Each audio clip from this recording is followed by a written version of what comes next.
البيت عنا.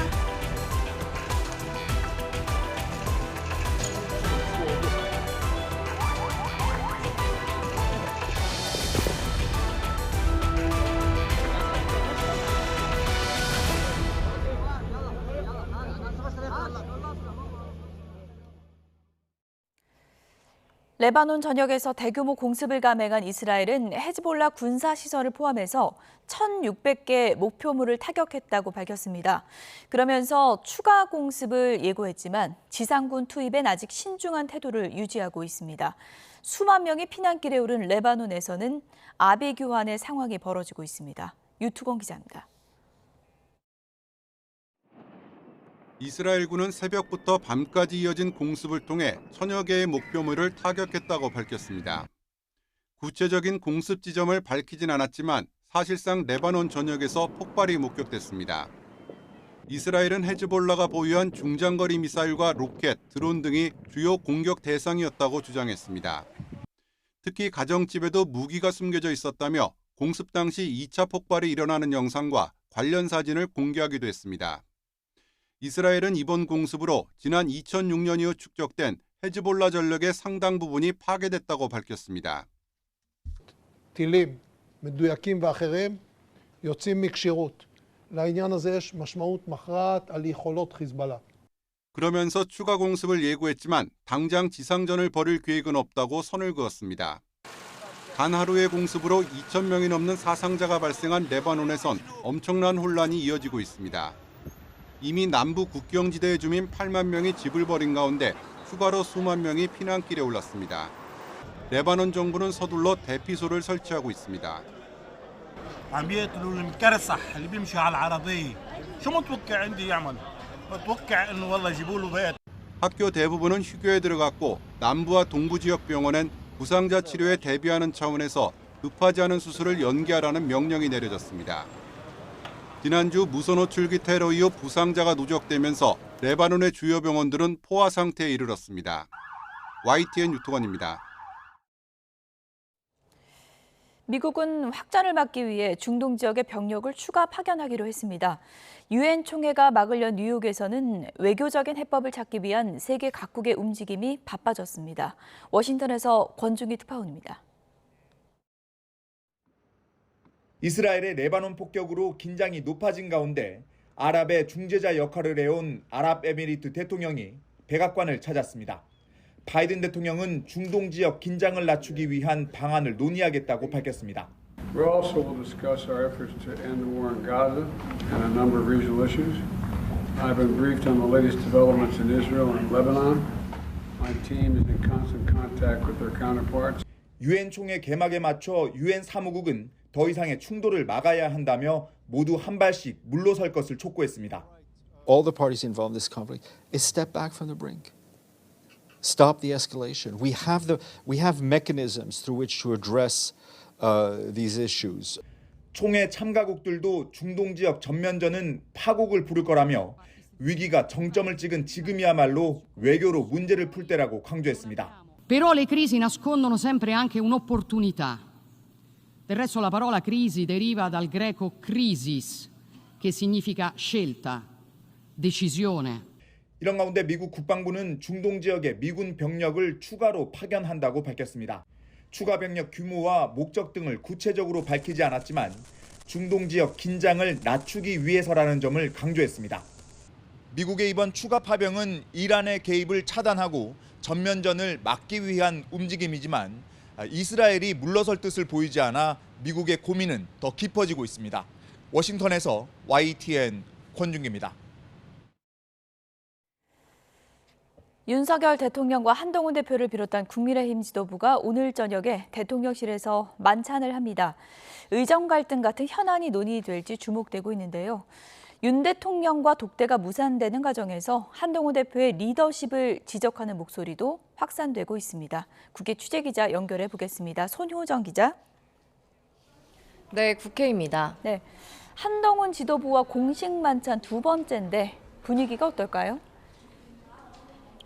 네, 지난달 30일로 예정됐다가 추석 이후로 미뤄진 윤석열 대통령과 여당 지도부의 만찬이 오늘 진행됩니다.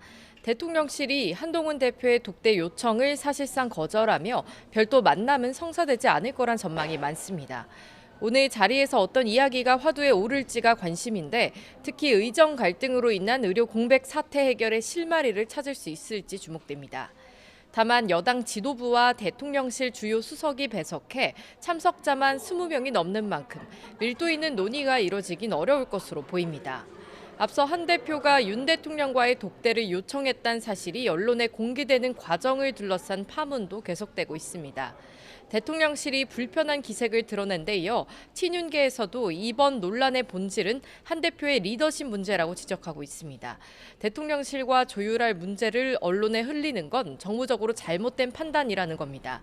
친윤계 강명구 의원은 YTN과의 통화에서 대통령과의 차별화를 위해 각을 세우는 모습을 계속 노출하는 건 결국 한 대표에게도 부담이 될 거라고 말했습니다. 김재원 최고위원도 라디오 인터뷰에서 언론에 독대를 요청한 당대표는 처음이라며 결국 당정 사이에 신뢰가 쌓이지 않은 불신의 비용이라고 지적했습니다. 한 대표 측은 중요한 건 독대 요청 사실을 먼저 공개한 적이 없다면서도 중요한 건 산적한 현안을 해결하는 것이라는 입장입니다. 장동혁 수석 최고위원도 라디오 인터뷰에서 대통령과 여당 대표가 만나 문제를 해결하기 바라는 시점에서 다소 부적절한 면이 있더라도 형식이나 절차가 현안보다 앞서갈 문제인지 다시 생각할 필요가 있다고 지적했습니다. 한 대표도 국회에서 기자들을 만나 여당 대표의 독대 요청이 보도되면 안 되는 사실이냐며 흠집내기나 모욕주기가 아니라고 말했습니다. 네, 민주당 내부에서도 의견이 엇갈렸던 현안이 있죠. 금투세 시행 여부를 놓고 민주당이 오늘 공개 토론회를 한다고요? 네, 민주당은 국회에서 금융투자소득세 내년 시행 여부를 놓고 토론회를 진행하고 있습니다. 금투세는 금융투자로 5천만 원 이상 소득을 올릴 때 세금을 매기는 것을 골자로 하는데 최근 주식 투자자들의 강한 반발에 당론을 정하기 위해 논의의 장을 마련한 겁니다. 예정대로 시행하자는 입장과 시행을 유예하자는 입장 두 팀이 기조 발언과 반박, 질의를 이어가고 있는데 토론회가 시작하기 전 일부 개인 투자자가 금투세 폐지를 요구하며 항의하기도 했습니다. 앞서 이재명 대표가 지난달 전당대회에서 금투세 완화와 유예 입장을 밝힌 이후 당에서도 찬반 감론 을박이 이어졌는데요. 김민석, 이현주 최고위원을 비롯한 지도부도 공개적으로 금투세 유예에 무게를 실었지만 시행하자는 당내 입장도 만만치 않은 상황입니다. 민주당 지도부는 토론회 이후 최종적으로 당론을 정하겠다는 입장인데요. 이뿐 아니라 주주의 이익을 보호하기 위한 상법 개정 논의도 시작할 방침입니다. 이런 가운데 국민의힘 지도부는 주식시장 투자자들과 함께 금투세 폐지 촉구 건의서 전달식을 열고 폐지론으로 맞불을 놓았습니다. 지금까지 국회에서 YTN 손효정입니다. 김건희 여사에게 명품 가방 등 금품을 제공한 최재형 목사에 대한 검찰 수사심의위원회가 오늘 오후에 열립니다. 최 목사에 대한 외부 위원들의 판단은 김 여사에 대한 검찰의 처분에도 영향을 미칠 것으로 보입니다. 취재기자 연결해서 내용 들어보겠습니다. 김태원 기자. 네, 김태원입니다. 네, 오늘 수사심의회 몇 시부터 시작입니까? 네, 검찰수사심의위원회는 오늘 오후 2시부터 이곳 대검찰청에서 현안위원회를 열고 최재형 목사에 대한 수사 계속 여부와 기소, 불기소 여부 등을 안건으로 올려 심의할 예정입니다. 최 목사에게 적용된 혐의는 청탁금지법 위반과 주거침입, 위계에 의한 공무집행 방해와 명예훼손 혐의까지 모두 4가지입니다. 현안위원들은 검찰 수사팀과 최 목사 측이 제출한 30쪽 분량의 의견서와 양측의 구두 진술 등을 검토한 뒤 출석위원 과반수의 찬성으로 안건을 의결합니다. 명품 가방 사건과 관련해선 앞서 지난 6일에도 김 여사의 기소 여부를 두고 한 차례 수사심의가 열렸는데요. 오늘 열리는 현안위원회도 사실상 같은 사건을 다루고 있는 데다 쟁점도 비슷해서 명품 가방 수사심의위 2라운드로 볼 수 있겠습니다. 핵심은 김 여사와의 혐의와도 맞닿아 있는 청탁금지법 위반 혐의가 인정되느냐입니다. 앞서 열린 수사심의위원회에선 최 목사가 제공한 금품이 김 여사와 친분을 쌓거나 만남을 갖기 위한 용도였고 청탁에 대한 직무 관련성이 인정되지 않는다는 수사팀 주장이 받아들여지면서 김 여사에 대해 불기소가 권고됐습니다. 수사팀은 오늘 심의위원회에서도 같은 취지로 주장을 펼칠 것으로 보이는데요. 반면 최 목사 측은 김 여사에게 건넨 화장품, 향수와 가방 등을 건네며 지인의 국립묘지 안장 등 각종 청탁을 했고 이에 따라 금품에 대한 대통령 직무 관련성이 인정돼야 한다는 입장입니다. 최 목사 측은 수사심의 참석에 앞서 오후 1시쯤 대검찰청 앞에서 기자회견을 열고 이 같은 주장을 거듭 강조하겠다는 계획입니다. 상황이 이렇다 보니 오늘 수사심의위에서는 피의자가 자신을 기소할 것을 주장하고 검찰이 기소할 수 없다고 반박하는 다소 이례적인 상황이 펼쳐질 것으로 보입니다. 심의위원회의 심의 결론은 오늘 저녁쯤엔 공개될 것으로 보이는데요. 검찰은 수사심의 결론을 검토한 뒤 조만간 김 여사와 최 목사 등에 대한 최종 처분을 결정할 전망입니다. 불기소 권고가 나온다면 검찰이 당초 계획대로 김 여사와 최 목사를 불기소 처분하는 데 힘이 실리겠지만 최 목사가 건넨 금품에 대한 직무 관련성이 인정된다는 판단이 나온다면 검찰의 고심이 깊어질 것으로 보입니다. 지금까지 대검찰청에서 YTN 김태원입니다. 윤석열 대통령 부인 김건희 여사가 4년 전 도이치모터스 주가 조작 사건의 핵심 인물인 이종호 전 블랙펄 인베스트먼트 대표와 여러 차례 연락을 주고받은 것으로 알려졌습니다. 서울중앙지방검찰청은 도이치모터스 주가 조작 의혹에 관해 본격적인 수사에 들어간 지난 2020년 9월부터 10월까지 한 달간 이 전 대표가 김 여사 측과 약 40차례에 걸쳐 연락한 내역을 확인한 것으로 전해졌습니다. 이와 관련해서 이 전 대표는 YTN과의 통화에서 2020년 9월 도이치모터스 사건 고발 직후 모르는 번호로 전화가 와서 받지 않자 권오수 전 도이치모터스 회장이 김 여사 측 전화니 받아보라고 했다고 설명했습니다. 다만 당시 통화를 한 건 김 여사가 아니라 코바나 컨텐츠 직원이었다며 전화통화 외에 문자 메시지를 주고받았다는 의혹은 허위 사실이라고 주장했습니다.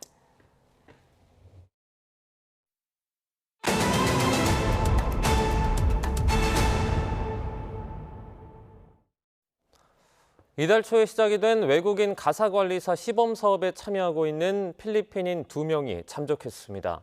일부러 연락을 끊은 것으로 보이는데 불법 취업 가능성이 제기됩니다. 홍성기 기자가 취재했습니다.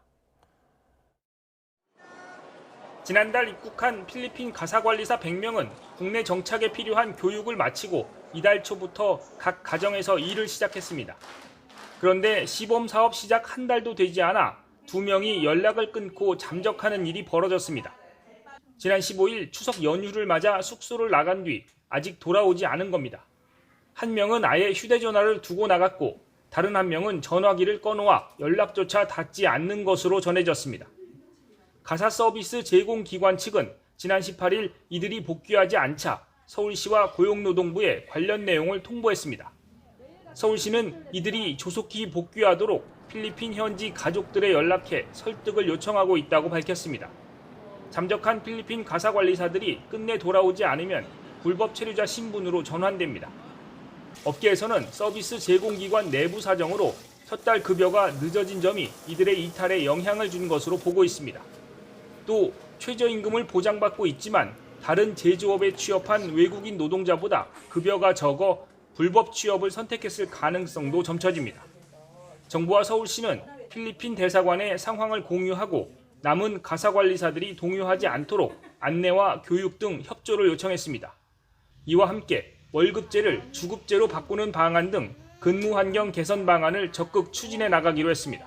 YTN 홍성기입니다. 수련병원 200여 곳의 진료비가 지난해보다 증가세로 돌아선 것으로 나타났습니다. 국회 보건복지위원회 김미애 국민의힘 의원이 국민건강보험공단에서 받은 자료를 보면 지난달 전공의 수련병원 211곳이 공단에서 받은 건강보험 요양급여 비용은 2조 3,396억 원으로 1년 전보다 3.1% 늘었습니다. 7월 건강보험 요양급여 비용 역시 1년 전보다 13.6% 증가했습니다. 요양급여 비용은 병원 등이 제공한 의료 서비스에 대한 대가로 지급되는 비용으로 진찰, 검사, 처치, 수술비 등을 의미하는데 전공의들이 집단 사직한 올해 2월과 3월에는 1년 전보다 감소했다가 4월부터는 증가세를 나타내고 있습니다.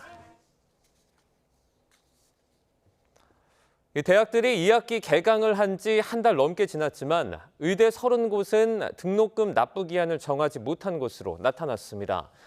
조국혁신당 강경숙 의원이 교육부에서 받은 자료를 보면 24개 의대는 미정인 상태고 6곳은 구체적인 기한을 정하지 않은 채 학년 말까지 연기한 것으로 확인됐습니다.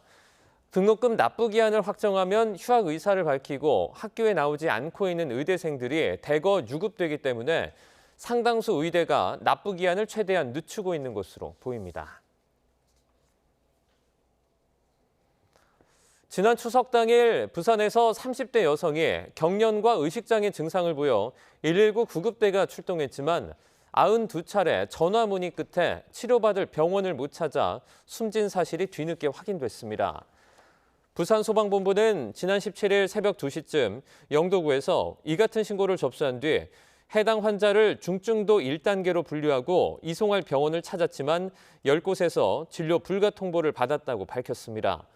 그 사이에 구급차 안에서 한 차례 심정지 상태에 빠진 환자는 근처 병원 응급실에서 가까스로 의식을 찾았지만 이후에 해당 병원은 상급병원 이송을 요청한 것으로 파악됐습니다.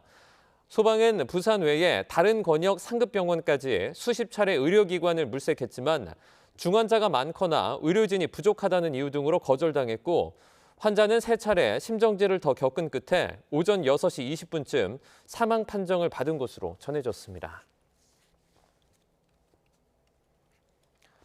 지난 6월 말 23명의 근로자가 숨진 경기 화성시 아리셀 공장 화재 사고를 수사한 검찰이 박승관 대표 등 12명을 재판에 넘겼습니다.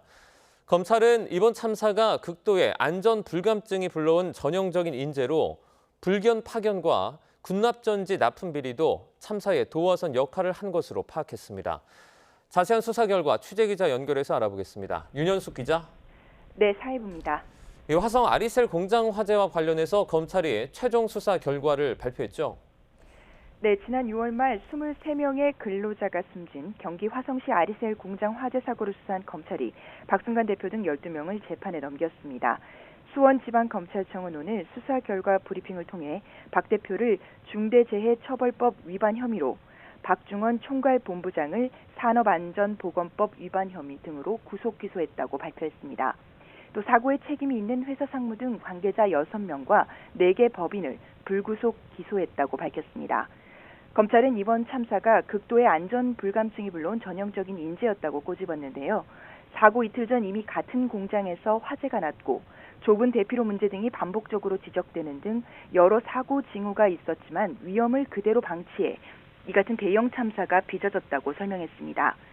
최소한의 안전관리 체계도 구축하지 않은 채 오로지 생산에만 몰두해온 것도 참사의 원인으로 지목됐습니다.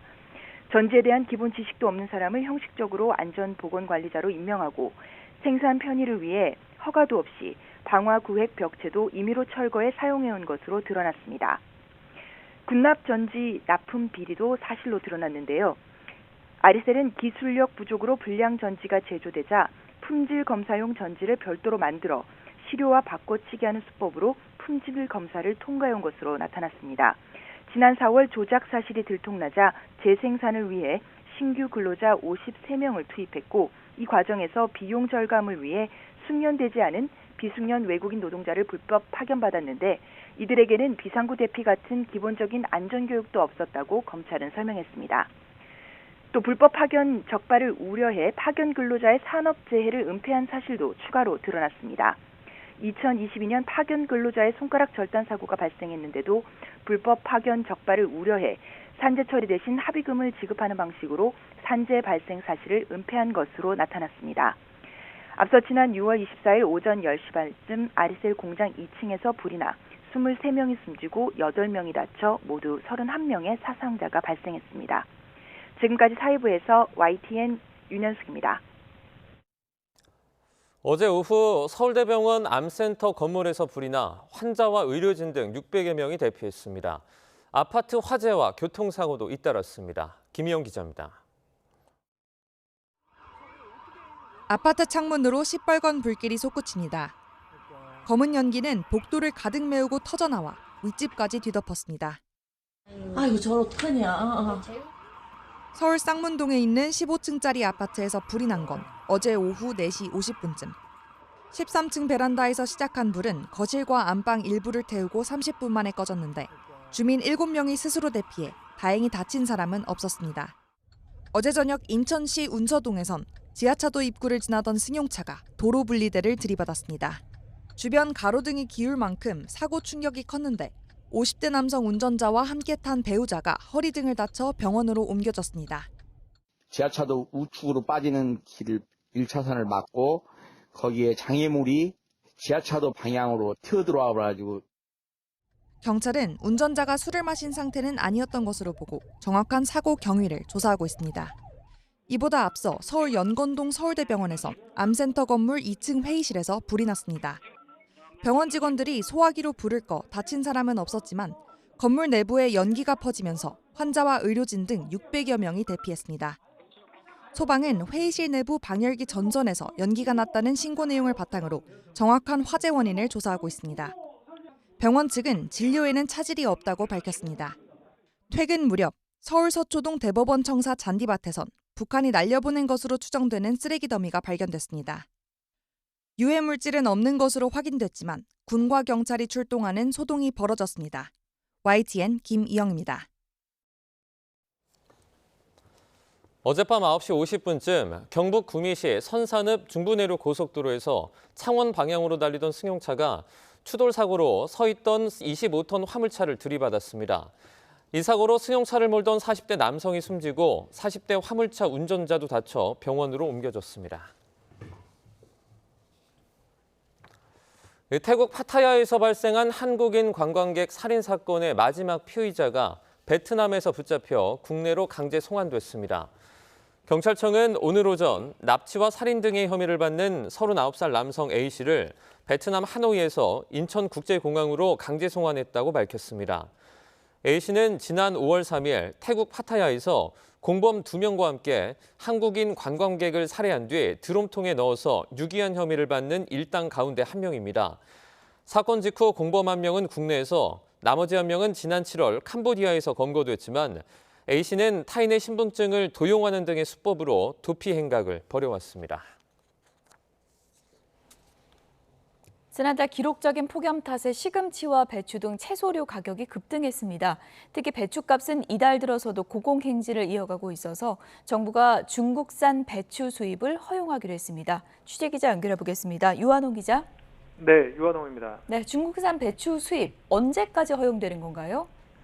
다음 달 중순 준 고랭지 배추 출하가 본격적으로 시작되기 전까지입니다. 중국산 배추는 곧 경매 시장을 통해 시중에 풀릴 것으로 보입니다.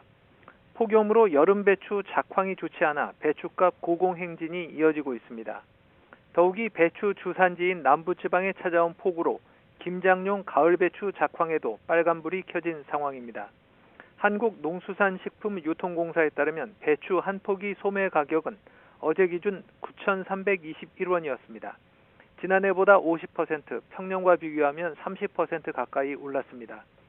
준 고랭지 배추 공급이 본격화되는 다음 달 중순까지는 배추값 상승세가 이어질 것으로 보이자 정부가 중국산 배추 수입을 결정했습니다. 정부는 지난 5월부터 배추와 양배추, 당근과 마른 김 등 6개 품목에 대해 할당 관세 0%를 적용하고 있습니다. 이 6개 품목에 대해서는 언제든 수입을 허용할 수 있습니다. 네, 채소 가격 최근에 급등하고 있다고 하는데 실제로 얼마나 오른 겁니까? 한국은행이 지난달 생산자 물가 지수를 발표했는데 지난달 농림수산품 가격이 전달인 7월보다 많이 올랐던 것으로 나타났습니다. 채소류가 특히 많이 올랐는데 시금치가 124%로 가장 많이 올랐고 다음으로는 배추가 73% 올랐습니다. 축산품 가격도 4% 올랐는데 그중 쇠고기 가격이 11%나 올랐습니다. 주택용 도시가스 가격도 7.3%나 올랐습니다. 반면 국제 유가 등 원자재 가격이 내리며 공산품 가격은 0.8%가 하락했습니다. 농림수산품이 5.3% 올랐지만 공산품 가격이 내리면서 지난달 생산자 물가지수는 7월보다 0.1% 내렸습니다. 그러나 1년 전인 지난해 8월보다는 1.6% 올라 전년 동월 대비로는 13개월째 상승세였습니다. 한은은 지난달 기록적인 폭염 탓에 채소류 가격이 많이 올랐던 것으로 분석했습니다. 다만 햇 과일이 출하되면서 과일 가격은 채소류에 비해 안정되는 모습을 보였다고 설명했습니다. 지금까지 경제부에서 YTN 유환홍입니다. 배추 공급이 부족해지면서 식품업체 김치 판매에도 차질이 생기고 있습니다. 먼저 대상은 지난 19일부터 배추 수급 문제로 종가 김치의 생산과 출고가 지연돼 배송 지연이 발생하고 있다고 공지했습니다. CJ제일제당도 일부 배추김치 상품을 품절로 표기하고 상품 판매를 중지한 상태입니다. 업체 관계자는 여름 배추 물량이 소진되는 이 시기가 매년 어려웠지만 이번엔 여름 배추의 작황이 좋지 않아서 특히 공급 물량이 적었다며 조금씩 나아지는 추세라고 밝혔습니다.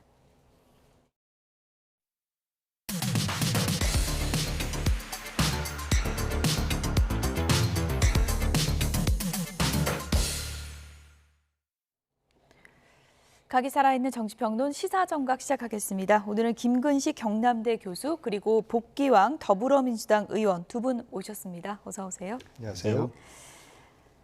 첫 번째 키워드 내용 확인해 보겠습니다. 결국 오늘 만찬에서 독대는 빠졌습니다. 독대 없는 만찬, 대통령실에서 당 지도부와 윤석열 대통령의 저녁 만찬이 오늘 예정이 돼 있습니다. 김근식 교수님, 네. 일단 어제 독대가 이루어지지 않을까 이런 또 기대감도 있었는데 일단 독대 없는 만찬이 되다 보니까 만찬 시작 전에 좀 김이 빠진 그런 느낌도 있는 것 같습니다.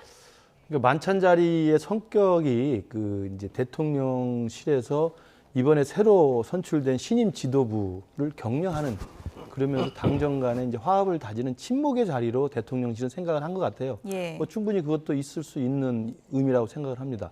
이제 그 자리의 성격에 더불어서 한동훈 대표 입장에서는 그동안 지금 추석 연휴 기간 이른바 의료 대란에 대한 국민적인 우려, 그리고 이 당정 간에 시급히 의견 조율을 해야 될 안건들이 많지 않습니까? 또 민심을 정확히 전달해서 집권 여당과 대통령실이 일정 정도 물밑에서 좀 의견을 좀 교환해야 될 필요가 있는 것이 많기 때문에 이런 자리가 마련된 김에 식사 전이든 식사 후든 티타임이라도 형식을 빌려서 대통령과 여당 대표가 좀 속내를 다 드러내고 허심탄회한 격이 없는 대화를 하면서 의견 조율을 했으면 좋겠다라는 문제 제기와 요청을 한 거라고 봅니다. 충분히 저는 가능하고 해야 될 일이라고 생각을 합니다. 그래서 그게 정치적 지금 상황상 그게 필요하다고 누구나 다 인정하고 있을 텐데 거지금 용산의 입장은 그걸 언론에 흘린 게 불쾌하다는 이유로 지금 거절한 형국이 돼 있는 거거든요. 저는 그래서 언론에 흘린 사람이 누구였는지 그것도 사실 확인이 안 됩니다만은 그게 중요한 게 아니고 본질은 그냥 만나서 20명 넘은 사람들이 저녁에 웃으면서 친목도모하는 자리로 끝나는 게 맞느냐 지금 이 시국에. 아니면 만난 김에 식사 전이든 후든 여당 대표와 대통령이 좀 격이 없는 진지한 대화라도 한번 하는 게 필요하느냐. 이거 국민들이 판단할 거라고 생각합니다. 예. 그러니까요. 지금 얼추 따져보면 당에서 한 15명 넘게 간다 그러고 대통령실 인사들까지 이제 포함을 하면 20명이 넘거든요. 20명이 이제 저녁을 먹다 보면은 의정 갈등 문제 같은 것에 해법 도출이 좀 어렵지 않나 이런 회의적인 시각도 많은 것 같습니다. 20명이서 공식 만찬을 하면 돌아가면서 한마디 하면 사실 밥 먹는 시간 다 끝납니다. 예. 정말로 형식적인 자리인 거고 그 가운데서 말씀하시기 좋아하는 대통령께서 마이크를 조금 더 잡으시면 다른 사람 말할 기회는 거의 없어지는. 예. 이제 그러다 보니까 한동훈 대표는 아무런 성과 없이 만남을 가져갔을 때 본인에 대한 비판이 두려웠던 것으로 생각돼요. 예. 그래서 그것을 막기 위해서 짧게라도 독대를 하고 하나의 성과라도 만들어냈으면 하는 마음 때문에 이제 독대를 요청했던 것 같은데 결국은 이 만찬 자체는 윤석열 대통령은 당과 소통하는 모습을 보여주는 이런 어떤 얻어갈 수 있는 포인트가 있다라고 하면 한동훈 대표는 아무런 얻을 수 있는 게 없는 이런 만찬이기 때문에 서로 조금씩 좀 나눠서 가져갑시다, 성과를 냅시다라는 차원의 이제 독대할 수 있는 기회를 줄 수 있느냐라고 물어봤을 것 같은데 없다라고 이제 거절을 하니까 한동훈 대표 입장에서는 정말 답답하고 이 만찬장 가야 되나 말아야 되나 지금 이 순간에도 고민을 할 수 있지 않을까. 또 긍정적으로 기대한다면 통상적으로 이제 그런 경우도 좀 있습니다. 공식 만찬 끝나고 둘이서 한 대표 그러면서 이제 차 들고 서서라도 5분, 10분 이런 담소를 나누는 이제 그런 장면이라도 얻어낼 수 있을지. 약식 독대요? 그렇습니다. 예. 그렇습니다. 그런 부분도 예. 사실 지금 저게 화면에 나오는데 저렇게 뭐 예. 창문 보면서 두 분이 얘기한다든지 그렇습니다. 저런 모습도 연출될 수 있는 거잖아요. 그렇습니다. 예. 그렇습니다. 그래서 그렇게 5분, 10분 정도 이야기를 하면서 한동훈이 그러면 의정 갈등 관련해서 예. 우리 둘이 이야기를 좀 나누는 것으로 깊이 있게 나누는 것으로 이런 이야기 좀 하겠습니다. 그럼 한번 그렇게 하시고 이런 정도 성과라도 갖고 가면 예. 좋은 건데 예. 글쎄요 가능할지 모르겠습니다. 일단 뭐 공식 독대는 안 한다는 거고 약식으로 독대 형식이라도 좀 이루어질 수 있을지 기대해봐야 되는 제가 건가요? 생각하기로는 한동훈 대표가 독대를 정중하게 요청한 거 아니겠습니까? 뭐 당연히 뭐 직접 한 거죠? 그렇죠. 통한 것도 다짜고짜 아니고. 무슨 예. 언론에 했을 리는 없잖아요. 대통령께서 이제 귀국하는 길에 다시 이제 24일 오늘 그 만찬이 예정이 돼 있기 때문에 예. 당연히 정무라인을 통해서 공식 요청을 드린 거죠. 보통 그러면 비서실장한테 요청하는 건가요? 비서실장이 아니면 정무수석을 하든 뭐 정무라인을 통해서 공식 예. 채널이 있습니다. 그러면 그날 약속이 있으니 전후로 티타임이라도 잠깐 좀 했으면 좋겠다. 정중하게 요청을 한 거죠. 예. 정중하게 요청했다는 건 충분히 있을 수 있는 일이고 지금 시기에는 필요하다고 보고 그게 그러면 어디서 언론에 흘러나왔느냐는 아직 진실게임은 지금 확인된 바가 없습니다. 한동훈 대표 측은 분명히 흘린 바가 없다고 이야기를 하고 예. 있는 것이고 대통령실이나 친윤 쪽에서는 언론 플레이냐라고 지금 불편해하고 있는데 어찌됐든 기자들 취재를 통해서든 왜냐하면 누구든 독대가 혹시 이루어지지 않느냐는 기자들의 예측과 전망이 있었기 때문에 기자들이 취재 확인을 했겠죠. 예. 막 그런 면에서 언론에서 누가 흘렸느냐는 저 중요하지 않다고 보고요. 예. 그렇다면 지금 말씀하신 것처럼 그 정중하게 공식 채널을 통해서 독대를 요청했던 그 독대가 예. 무슨 뭐 딱딱하게 모여서 단판 짓는 게 아니고요. 금방 말씀하신 약식 독대라도 하자는 거잖아요. 식사가 있으니 예. 식사 전에라도 한 20분이라도 차라도 한 잔 마시면서 아니면 식사 끝난 다음에 다 가신 다음에 두 분이 그래도 약식이라도 차 한잔 하자는 그게 약식 독대고 독대입니다. 두 분 얘기하면 다른 분들이 좀 피해주면 독대가 되겠네요. 그러면요. 예. 옆방으로 옮겨가면 간단한 거예요. 그러니까 예. 만나겠다는 의지만 있으면 예. 형식이든 뭐든 충분히 가능한 이야기고 국민들이 봤을 때 아까 말씀드린 것처럼 과연 이 만남을 거절하는 게 맞는지 만남을 요청한 게 맞는지 예. 이 부분에 대해서는 국민들이 판단하실 거고요. 예. 따라서 이 부분에 대해서는 누가 도대체 만남을 거절하고 있는 것인가 왜 만남을 거절하고 있는 것인지는 뭐 그 속내를 잘 모르겠습니다만 그냥 바깥에서 제3자가 봤을 때는 그래 한 20명 모여서 내가 체크 갔다 왔으니까 우리 당장 간에 친목을 도모하는 식사는 하고 가라. 예. 그 대신 이야기는 하기 싫다. 이렇게밖에 보이지 않지 않습니까? 이게 과연 이 시급한 위기 상황에 대통령 지지도와 당 지지도가 동반하라고 있는 이 상황에서 산적한 이슈와 현안이 있는데 그게 용산에서 과연 그게 합당한 저는 처사는 아니라고 생각합니다. 예. 짧게 예. 말씀을 드리면 어제 이제 독대 요청에 대해서 윤 대통령이 받을까 안 받을까 대부분의 사람들이 아마 안 받을 거야. 뒤끝 장렬이잖아. 라는 반응이었었고 예. 또 하나는 이것이 언론에 누가 흘렸냐라고 책임 공막을 하는 것은 독대를 하지 않는 명분을 쌓는 과정이고 그래서 윤석열 대통령이 한 번 삐지면 안 만난다. 한동훈 대표하고도 안 만나는데 야당 대표를 만날 리가 있느냐? 야당 정치인과 대화를 하겠느냐? 생각에 다른 국민들의 생각을 들으려고 하겠느냐라는 부분까지 확대가 되어가면서 소통의 문제의 심각함을 지적을 하고 있는 거죠. 그래서 저는 윤 대통령께서 정말 조금 통 크게 한동훈 대표하고도 이야기하고 생각이 다른 국민들의 생각도 좀 들어주는 자세를 취했으면 하는 조언을 드리고 싶어요. 네, 어쨌든 좀 뭔가 뻘쭘해진 그런 만찬이 됐는데요. 어쨌든 친윤계에서는 독대 요청을 왜 언론에 흘리냐 이 부분을 놓고 계속 문제 제기를 하고 있습니다. 들어보시죠. 대통령께서 체코 방문하고 와서 체코에서 원전 그 수주와 관련해서도 여러 가지 얘기거리들이 성과도 있고 여러 가지 얘기거리들이 많지 않습니까? 그렇죠. 그건 어디로 다 없어져 버리고 여당 대표와 대통령 간의 뭐 견해 차이, 갈등 이런 부분만 부각이 되는 거는 바람직하지 않습니다. 그래서 그런 부분에서 한동훈 대표가 이게 공개적으로 이렇게 이 독대 얘기를 제기한 거는 사려 깊지 못한 행동이라고 생각을 합니다. 그리고 한동훈 대표 입장에서는 제가 보기에 대통령님 이번에 추석을 거치면서 우리가 이러이러한 좀 그 내용이 있다. 좀 진솔하게 좀 말씀드리고 싶다라고 이야기를 뭐 비서실장을 통하든 직접 이야기하든 했다면 또 그래 한번 들어보자라고 하고 넘어갈 수 있는 건데 그걸 공개적으로 하니까 독대 요청을 언론에 하느냐는 거죠. 그래서 최초 보도한 언론은 여권 핵심 관계자라고 이야기했고 보도 내용이 그다음 곧바로 그 민간 통신사에서 여당 핵심 관계자가 전화 통화를 했는데 이렇게 독대를 요청했다라고 답했다라고. 그러면 여당 핵심 관계자가 당 지도부가 아니고 누군지 저도 좀 궁금하죠. 전체적인 맥락으로 보면 누군지는 짐작할 수도 있는데 누군지 아시는 것 같군요. GPC 그냥 짐작만죠. 짐작만. 네, 김재원 최고위원은 뭐 범인을 알고 있는 것 같은데 권영세 의원 얘기는 이런 겁니다. 체코 순방을 한창 홍보해야 하고 이것을 좀 뉴스로 띄워야 할 시점에 당대표가 왜 독대로 뉴스를 덮냐 이 불만이거든요. 어떻게 보셨어요? 뉴스로 덮은 건 당대표가 한 게 아니고요. 아까 말씀드렸듯이 당대표는 정중하게 공식 채널을 통해서 비공개로 요청을 한 거예요.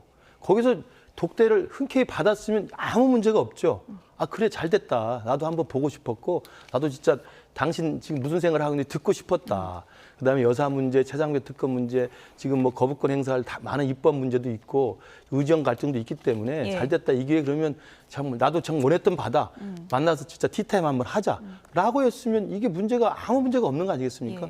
그러니까 문제의 발단과 근본 원인이 독대를 충분히 요청할 수 있는 상황에 독대를 정당하게 요청한 것이고 정중하게 공식 채널로 비공개로 요청한 건데 그걸 받아들이지 않은 저는 대통령실의 문제가 있는 것이지 그게 받아들이지 않은 상황에서 그러다 보니 흘러나온 거죠. 독대를 요청했다.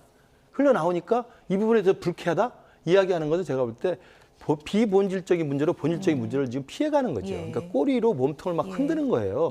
꼬리가 중요한 게 아니고 몸통이 중요한 거죠.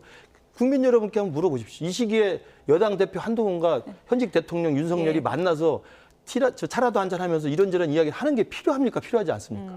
필요하잖아요. 근데 마침 저녁 만찬이 수십 명이 모여서 한다고 하니 그 전이나 후에 차 한잔 합시다라고 하는 정상적이고 정당하고 긴급한 그 요청을 거절하는 쪽이 잘못된 것이죠. 저는 그렇게 봐야 한다고 생각합니다.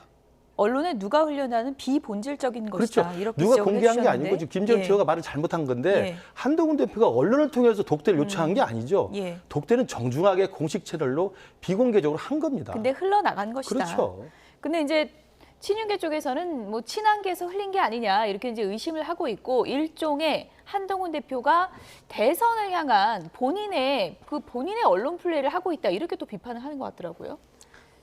정답을 말씀하셔서 소통을 피하고 있는 대통령의 부정적 이미지를 어떻게 덮을까? 결국 그러면 대권에 욕심이 있는 한동훈의 정치 플레이가 당의 화합을 막고 있다, 방해하고 있다. 이런 프레임으로 좀 전환하고 있는 거 아니겠습니까? 그러니까 저는 김근식 교수님이 윤 대통령에게 사랑받기가 되게 어렵겠다라는 생각을 말씀드리면서 저랑 생각이 똑같아요.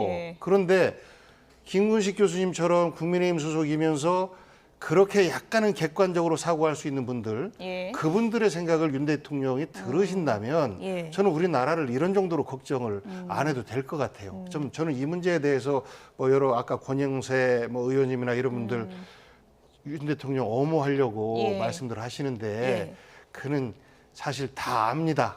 너무 무리하게 윤 대통령 지키려고만 하는구나. 하지만 정치인으로서는 바른 자세가 아닌 것으로 보일 겁니다. 두 분이 오늘 너무 한마음이셔서 제가 뭐 친윤계 쪽에서 질문을 드려야 되는 건가요? 뭐 어떻게 해야 되는 건지 잘 모르겠습니다. 오늘 아침 한동훈 대표가 기자들의 질문을 받고 언론에 좀 흘러나가면 어떠냐 이렇게 답변을 했습니다. 얘기 들어보시죠. 사전에 이번 만찬 이전에 독재를 여러 차례 요청하셨다는 그런 보도도 있었는데 일각에서 뭐 흘렸다 이런 얘기 하잖아요. 실제 그게 아닐 뿐만 아니라 그리고 여당 대표가 대통령에게 독대를 요청했다는 사실이 보도되면 안 되는 사실입니까? 비공개로 논의할 사안이라는 것이 김여사 관련 사안으로 생각될까요? 여러 가지 중요한 사안들이 많이 있죠. 그것도 그 중에 하나입니다. 일단 두 가지입니다. 우리 쪽에서 안 흘렸다. 그리고 두 번째는 흘러나가면 뭐 어떠냐 이런 입장인 것 같아요. 그렇죠. 그러니까 아까 제가 말씀 본질이 아니라는 거. 그러니까 누가 어떤 의도를 가지고 어떻게 취재가 돼서 흘러나왔는지는 본질이 아니라는 것이고요. 본질은 지금 상황에 집권 여당 대표와 현 대통령께서 두 분이 만나서 독대를 해서라도 지금 시급한 현안들을 논의하는 것이 적절하냐 적절하지 않느냐의 문제가 본질이라는 말씀을 드리고, 그다음에 저기서 나온 것처럼 이제 의제에 관심이 생기게 돼 있습니다. 이제 독대는 불발이 됐기 때문에. 그러면 의제에 관심이 있기 때문에 김건희 여사 문제도 뭐 최상병 특검 문제도 여러 가지 거부권 문제도 의제에 올릴 수 있을까라는 궁금증이 있을 텐데요. 상식적으로 생각해 보면 20명 넘는 분이 저녁에 모여서 양쪽으로 이렇게 포진해서 앉아서 식사를 하면 의제 이야기를 할 수 없죠. 그냥 이야기하다가 끝나는 겁니다. 한동훈 대표가 그게 꺼내면 분위기가 좀 안 좋아질까요? 그렇죠. 한동훈 대표가 그렇게 꺼낼 일도 없고요. 그 자리에서 어떻게 그런 얘기를 꺼냅니까? 그러니까 사실은 그냥 오늘 저녁에 만찬은 아무런 정치적 또는 국민의 눈높이에서 관심 갖고 있는 이슈에 대한 정치적 어떤 의미를 갖는 논의의 결과를 가져올 수는 없는 상황이 돼버린 겁니다.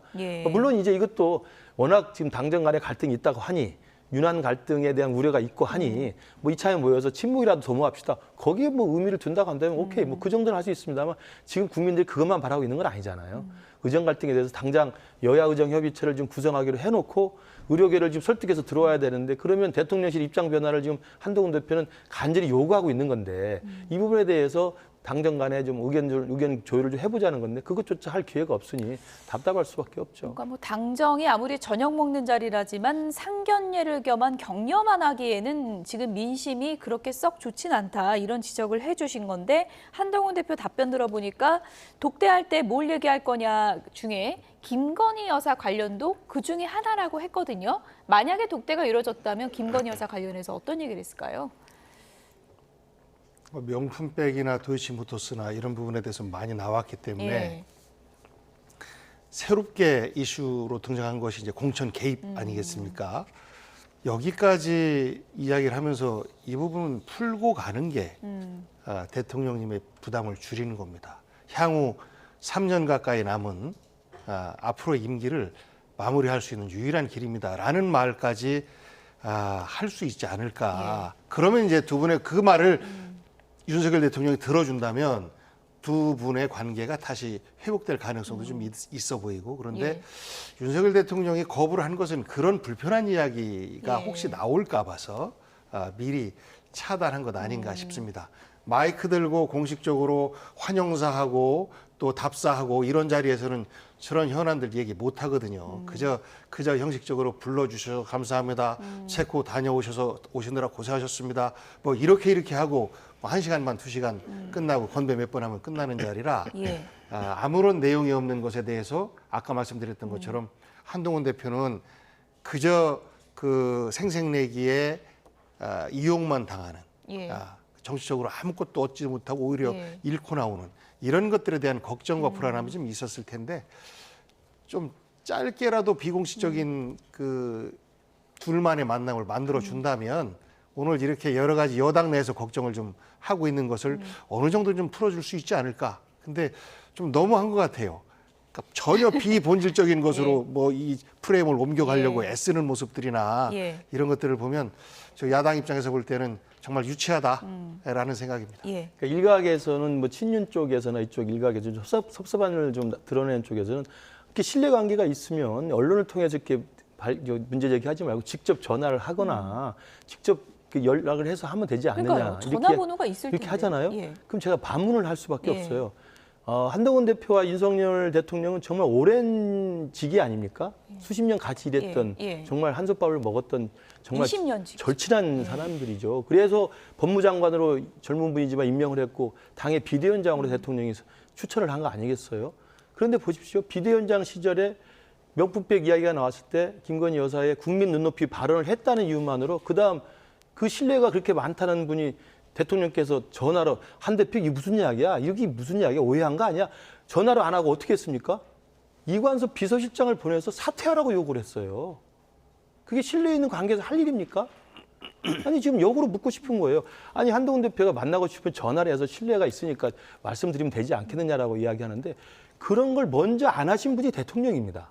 아니 그렇게 친했던 분을 비대위원장을 시켜놓고 국민 눈높이 발언 한번 했다고 비서실장을 보냈다는 건 공식적으로 통보한 거잖아요. 비서실장 보내서 당신 사퇴하세요 라고 주장했다는 거 아닙니까? 예. 그럼 그때 전화를 했어야죠. 아이고, 한 대표 무슨 일이야, 좀 들어와 봐. 잠깐 밥이나 먹자. 라고 했어야 되는 거죠. 그게 신뢰가 형성되고 신뢰가 유지되는 겁니다. 예. 그리고 어떻게 했습니까? 고위당정협의회에서 의정 갈등 해결하자고 문제 제기를 했더니 이게 또 불쾌하다 하면서 어떻게 했습니까? 예정됐던 만찬을 취소한 대통령이었습니다. 그리고 매년 왔던 연찬을 안 왔던 대통령이었습니다. 신뢰가 어떻게 생깁니까? 그러니 이렇게 어렵게 만들어진 만찬 자리에서라도 정말 예. 시급하고 다급하고 절박하니 예. 좀 만나서 이야기 좀 합시다 하는 건데 이것마저 지금 거부가 된 거죠. 국민들은 다 알고 있다고 생각합니다. 설마 오늘 만찬 취소는 안 되겠죠? 그러면 안 되죠. 밥은 먹어야죠. 밥은 먹고 오라니까 밥은 먹고 가야죠. 뭐. 예. 좀 주제가 좀 다를 수 있는데 예. 여당 내에서 소통이 좀 되고 나면 사실 지금 시점은 어떤 시점이냐면 체코의 큰 원전을 수주를 예. 사실상 했고 마지막 남은 이제 지적재산권의 예. 미국의 문제가 있는데 이 수주를 하기 전까지요. 저는 과거 박병석 의장님 모시고 체코의 모든 관계자들 다 만나고 부탁을 하고 했었어요. 예. 그 이전 정부에서도 이것을 따기 위해서 많은 노력을 해왔습니다. 예. 그러면 지금 마지막 이런 성과를 우리가 내기 직전인데 우리 국민의 역량을 하나로 모아주십시오라고 국회 관계자, 야당 해서 체코의 순방 성과들을 설명해주고 국민의힘을 하나로 모으는 이런 성과 자랑을 하는 자리이어야 되는데 그쪽으로 한 발짝도 못 나가고 집안 싸움만 하고 있는 꼴 아닙니까? 어쨌든 뭐 지금 독대 불발로 양쪽 다 상처를 입었다 이런 시각이 대체적인 것 같은데 뭐 만찬 자리가 또 만나서 얘기하다 보면 어떻게 또 흘러갈지 모르니까 또 기대했던 그런 장면이 또 연출될 수 있을지도 모르니까요. 좀 지켜보겠습니다. 다음 주제어 보여주시죠.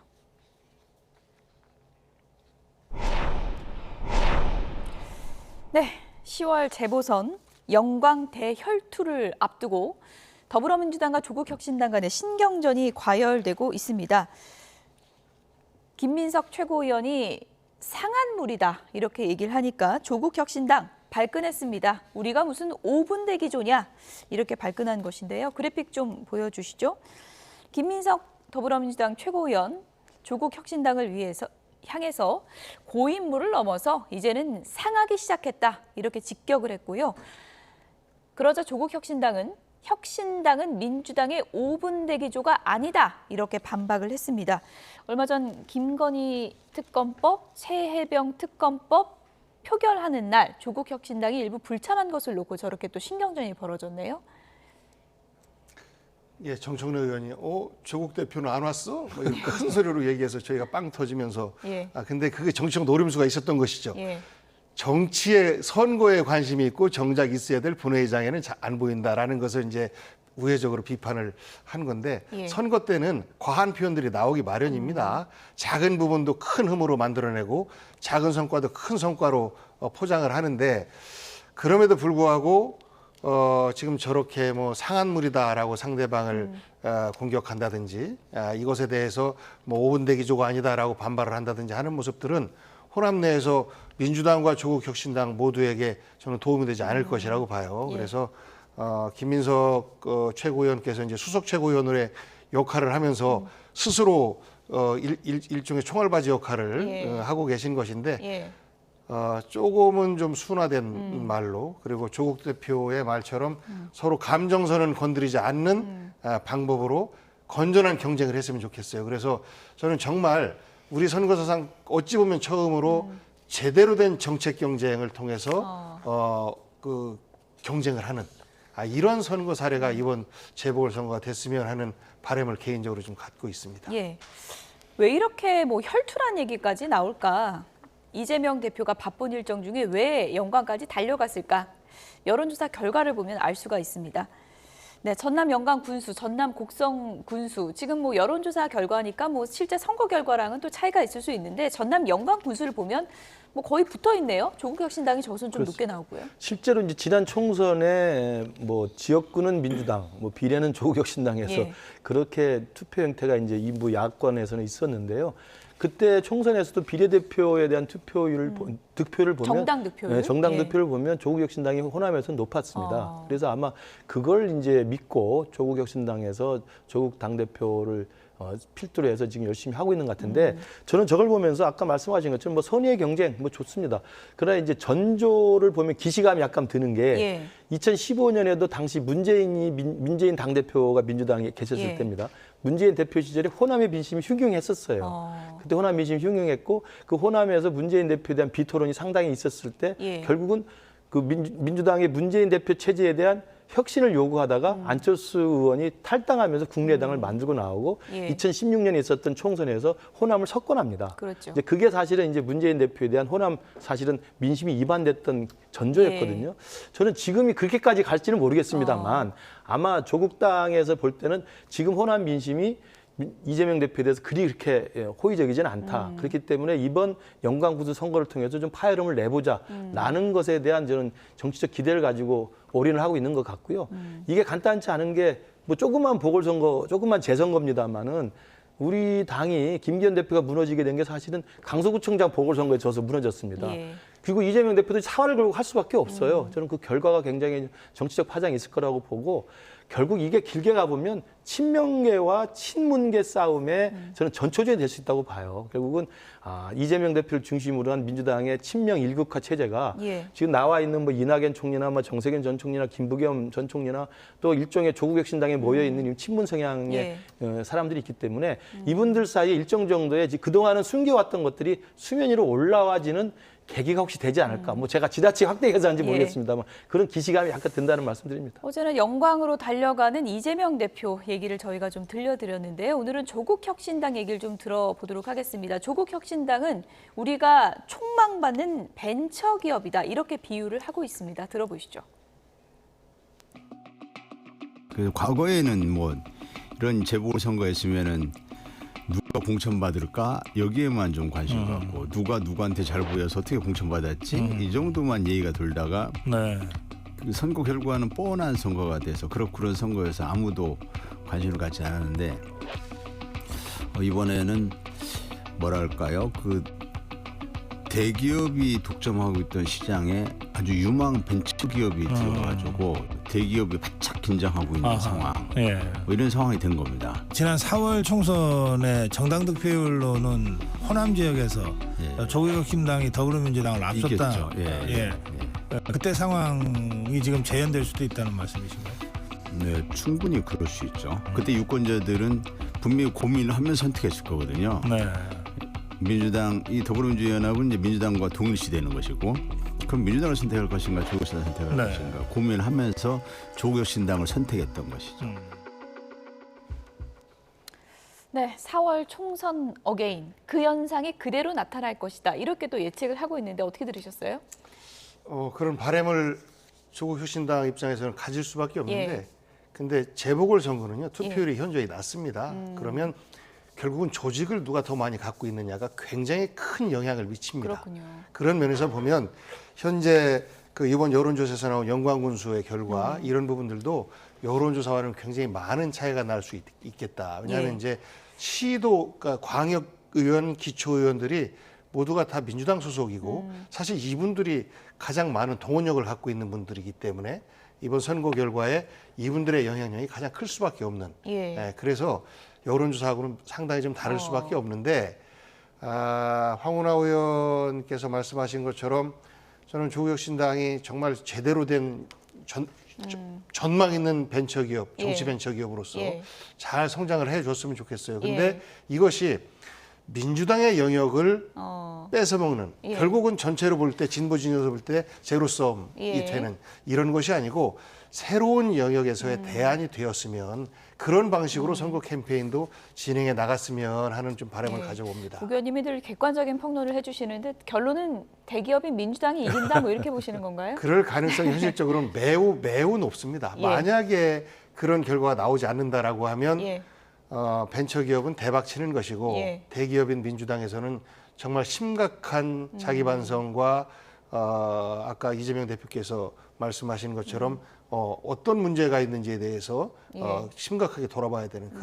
그런 일이 생길 수가 있을 텐데 아마 그런 일은 뭐 예상하기 어렵지 않나 싶습니다. 어쨌든 뭐 이재명 대 조국 지금 명국대전 이런 말까지 붙었잖아요. 조국 대표 입장에서도 대법원 선고 전 뭐 마지막 혈투가 될 수 있다 이런 얘기가 있지 않습니까? 그렇죠. 그러니까 결과는 두고 봐야 될 것 같아요. 특히 이제 곡성과 달리 영광 같은 경우는 진보당이라는 또 제3세력이 또 상당한 지분을 그동안 계속 득표를 해왔더라고요. 그리고 지금 그동안에는 이제 민주당 공천받은 후보보다 무소속 후보가 당선된 적도 많이 있었기 때문에 아마 영광에 많이 심혈을 기울이는 것 같은데 결과에 따라서는 어찌됐든 정치적 파장이 적지는 않을 텐데 민주당 입장에서 타격이 클 거고 조국혁신당에 손해볼 게 없는 싸움이죠. 그런 면에서 아마 민주당이 훨씬 더 조심스럽게 접근해야 될 거라고 봅니다. 예. 빠르게 마지막 키워드 내용 확인해 보도록 하겠습니다. 보여주시죠.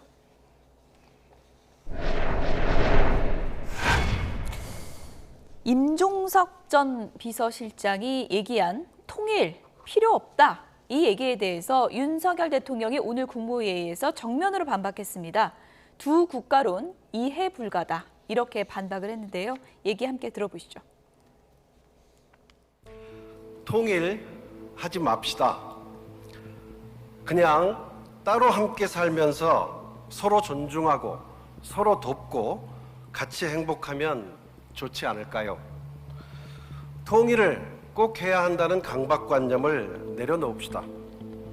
단단히 평화를 구축하고 이후의 한반도 미래는 후대 세대에게 맡깁시다. 객관적 현실을 받아들이고 두 개의 국가를 수용합시다. 또 요즘 정치권 일각에서 갑자기 통일을 추진하지 말자, 통일이란 말은 이야기하지 말자는 목소리도 나오고 있습니다.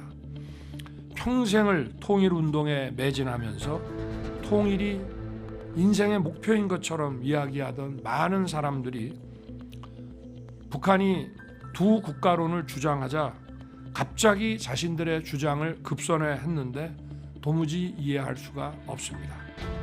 자신들의 통일 주장에 동의하지 않으면 반통일, 반민족 세력이라고 규탄하더니 하루아침에 입장을 180도 바꾼 것을 누가 납득할 수 있겠습니까? 네, 뭐 평생을 통일운동 하더니 요즘 나오는 얘기를 이해할 수가 없다면서 두 개의 국가론에 대해서 정부의 입장을 명확히 한 것 같습니다. 평생을 통일운동했다라는 걸 인정하시나 봐요. 그동안 종북 세력이라고 칭했었는데 다행입니다. 저는 임종석 실장이 일종의 그 반어적 표현을 한 것 아닌가 싶어요. 통일을 하지 맙시다라고 하는 것은 통일을 하자고 하니까 통일에 반대하는 사람들이 자꾸 한반도에 평화를 해치고 전쟁을 끌고 오려고 한다. 하지만 지금 전 세계적으로 객관적으로 남과 북은 유엔에 동시 가입되어 있는 각각의 국가이고 그러면 일본과도 우리가 함께하고 일본과도 평화를 추구하는데 또 다른 국가인 북한에 대해서 이것을 반국가 단체로만 규정해 놓지 않는다면 언제든지 평화를 통해서 우리가 우호적 관계를 만들어 갈 수 있고 결국 평화라고 하는 것은 통일로 갈 수 있는 유일한 길 아닌가라는 차원에서 평화를 해치고 있는 남북관계의 시각을 좀 바꿔보자 해서 평화가 출발이다라는 말을 저렇게 이제 반어법으로 표현을 하고 이제 관심을 이렇게 집중을 시킨 것인데 저는 저 말에 진정성이 있다고 봅니다. 예, 어떻게 보면 좀 의미를 잘못 해석한 부분도 있는 것 같다. 그렇게 보시는 거군요. 그러니까 이제 진보 진영에서는 저렇게 해석을 할 수 있고요. 그러나 이제 임종석 실장이 정치인이잖아요. 그리고 이른바 문재인 정부 때 비서실장까지 했고 친문계의 자장이라 할 정도의 정치적 비중이 있는 인사이기 때문에 정치적 비중이 있는 정치인이 아무리 반어법이라지만 통일을 포기하자, 통일하지 맙시다라는 이야기는 좀 과하게 나간 이야기라는 거죠. 일반 학자가 저런 주장할 수 있습니다. 그러나 정치인의 입에서 나올 이야기로 치고는 너무 반헌법적이라는 거죠.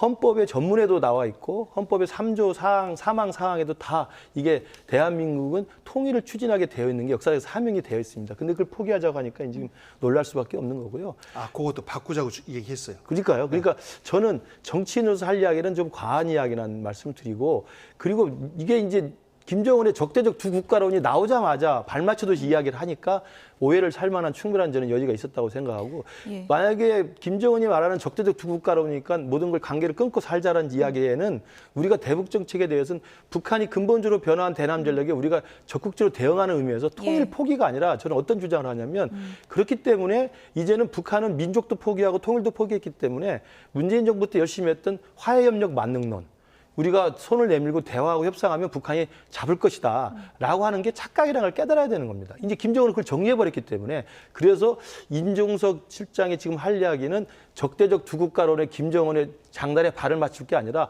그러니 우리가 그동안 화해협력에 대한 기대가 너무 높았습니다. 이제는 화해협력의 효력이 없다는 것을 깨닫고 새로운 대북 정책을 모색하겠습니다. 라고 하는 게 좀 필요하다고 말씀드립니다. 10초만. 예. 적대적 두 국가론에 동의한 것이 아니고 평화적 두 국가론으로의 접근을 시작하자라는 제안이라고 보시면 될 것 같습니다. 그러니까 적대적 두 국가의 평화를 이야기하니까 김정은 정권은 그대로 있고 핵무기도 그대로 있는 적대적 상황에서 우리는 평화의 문을 열어준다는 의미밖에 안 되는 거예요. 그러니까 이것도 안보에 굉장히 위험한 게 되는 거죠. 두 분이 이 주제는 밤샘 토론을 해도 결론이 나지 않을 주제이기 때문에 여기까지 줄이도록 하겠습니다. 지금까지 김근식 경남대 교수, 복기왕 더불어민주당 의원 두 분이었습니다. 고맙습니다. 네, 고맙습니다.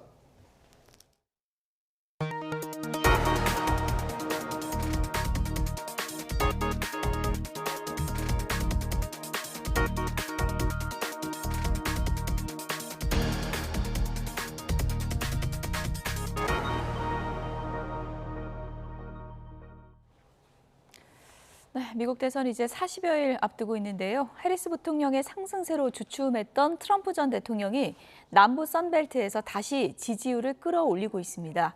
흑인 나치 발언으로 파문이 일고 있는 노스캐롤라이나를 포함해서 남부 경합주 3곳에서 강세를 보이고 있는데요. 해리스 후보의 반격이 주목됩니다. 워싱턴에서 홍상희 특파원입니다. 미 대선의 전체 선거인단 538명 가운데 경합주를 제외하고 각 후보가 확보한 현재 선거인단은 해리스 226명, 트럼프 219명입니다. 사실상 경합주 7곳에서의 판세에 따라 이번 선거의 결과가 결정되는 셈입니다. 남부에 일주량이 많은 선벨트 경합주인 애리조나와 조지아, 노스캐롤라이나에서 트럼프 전 대통령이 오차 범위 안에서 우위에 섰다는 여론조사가 나왔습니다. 뉴욕타임스가 지난 21일까지 조사한 결과 애리조나주에서는 5%포인트, 조지아주는 4%포인트, 노스캐롤라이나주에서도 2%포인트 앞선 것으로 나타났습니다. 지난달 여론조사에서 해리스가 4%포인트 앞섰던 애리조나주에서의 지지율이 이달 들어 역전됐고 동률이었던 조지아주에서도 트럼프가 우세를 보이고 있습니다. 특히 주지사 선거에 나선 공화당 마크 로빈슨 부지사의 흑인 나치 발언으로 파문이 커지고 있는 노스캐롤라이나에서도 반전을 일으키며 해리스를 압박하고 있습니다. I'm announcing a new plan to end all sanctuary cities in North Carolina and all across our country. And we will hunt down, capture every single gang member, drug dealer, rapist, murderer, and migrant criminal that is being illegally harbored. 지난 주말까지만 해도 전국뿐 아니라 경합주 7곳 가운데 5곳에서 근소한 우위를 보였던 해리스 부통령은 비상입니다. 때문에 경합주 가운데 특히 선거인단이 19명으로 가장 많은 펜실베이니아 등 러스트벨트에서 승기를 잡는 데 주력하고 있습니다. This is a healthcare crisis, and Donald Trump is the architect of this crisis.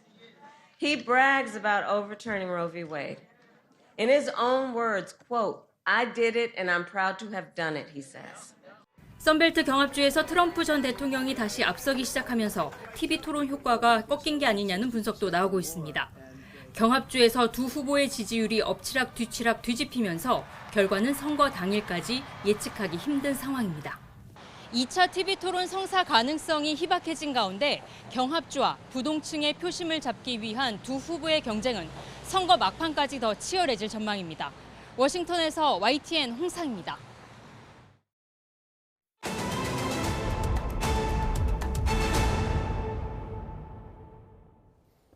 예년보다 무덥고 긴 여름이 끝났습니다. 모처럼 쌀쌀해지면서 긴파로 챙겨 입은 분들 많으실 텐데요. 올겨울엔 영하 18도 이하의 매서운 한파가 찾아올 거라는 관측도 있습니다. 자세한 날씨 전망 공항진 YTN 재난자문위원과 함께 얘기 나눠보겠습니다. 어서 오세요. 네, 안녕하세요. 네, 얼마 전에 추석까지만 하더라도 무척 더웠습니다. 그러게요. 그런데 이렇게 며칠 만에 갑자기 좀 쌀쌀해졌거든요. 그 추석 전까지 더웠던 이유는 우리나라 상공에 고기압들이 이렇게 자리 잡으면서 마치 장막을 친 것처럼, 장벽을 친 것처럼 북쪽에서 찬 공기 오는 걸 막았거든요. 네. 근데 특히 이제 올 여름에는 티벳에 있는 고기압, 커다란 공기 덩어리들이 있는데 이게 상층까지 자리 잡으면서 위에 지나가는 제트 기류를 내려오지 못하도록 했어요. 네. 그 제트 기류라는 게 결국 남쪽의 더운 공기하고 북쪽의 찬 공기를 이렇게 바로 가로지르는 그 기류라고 볼 수 있거든요. 근데 이게 내려오지 못하면 위에서 찬 공기가 못 내려오거든요. 그러니까 올여름에 이렇게 더운 고기가 이 상층까지 이렇게 쫙 바로 잡으면서 내려오지 못하니까 결국은 추위도 내려오지 못했는데 차가운 공기도 내려오지 못했는데 네. 근데 이것이 이제 한꺼번에 확 밀려 내려온 거거든요. 왜냐면 이제 티벳 고기압이 약해지면서 바로 장벽이 무너진 거라고 볼 수가 있죠.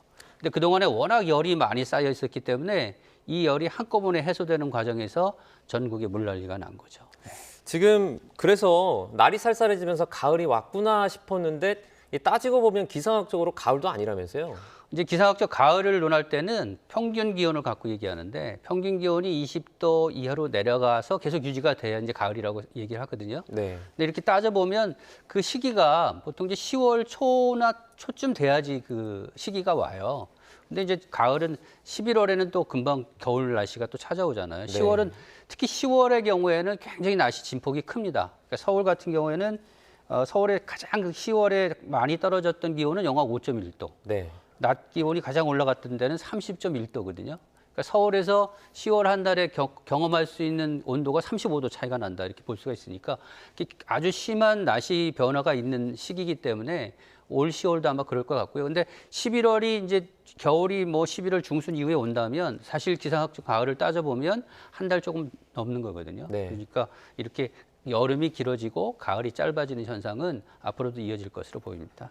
그 앞으로도 이런 현상이 이어진다고 말씀해 주셨는데 그러면 뭐 가을이 거의 없어진다 이렇게 볼 수도 있나요? 사계절이 완전히 사라진다라고 하기는 아직 좀 이르고요. 네. 왜냐면 이제 여름이나 겨울이 뭐 4개월 뭐 이상 이어질 수는 있겠죠. 근데 아직 이제 봄과 가을은 남아 있는데 문제는 이제 우리가 지금 지구가 더워지고 있잖아요. 더워지는 원인들을 해결을 안 하면 그러니까 탄소 배출을 계속해서 지금보다 더 한다면 점점 더 짧아지겠죠. 그래서 앞으로 뭐 2100년에는 사실 정말 사계절이 없어질 수도 있지만 현재 국제적인 노력이 조금씩 더 효과를 발휘한다면 사계절이 유지가 될 거고 사계절이 유지가 되는 것이 우리가 사는 데는 굉장히 좋은 거죠.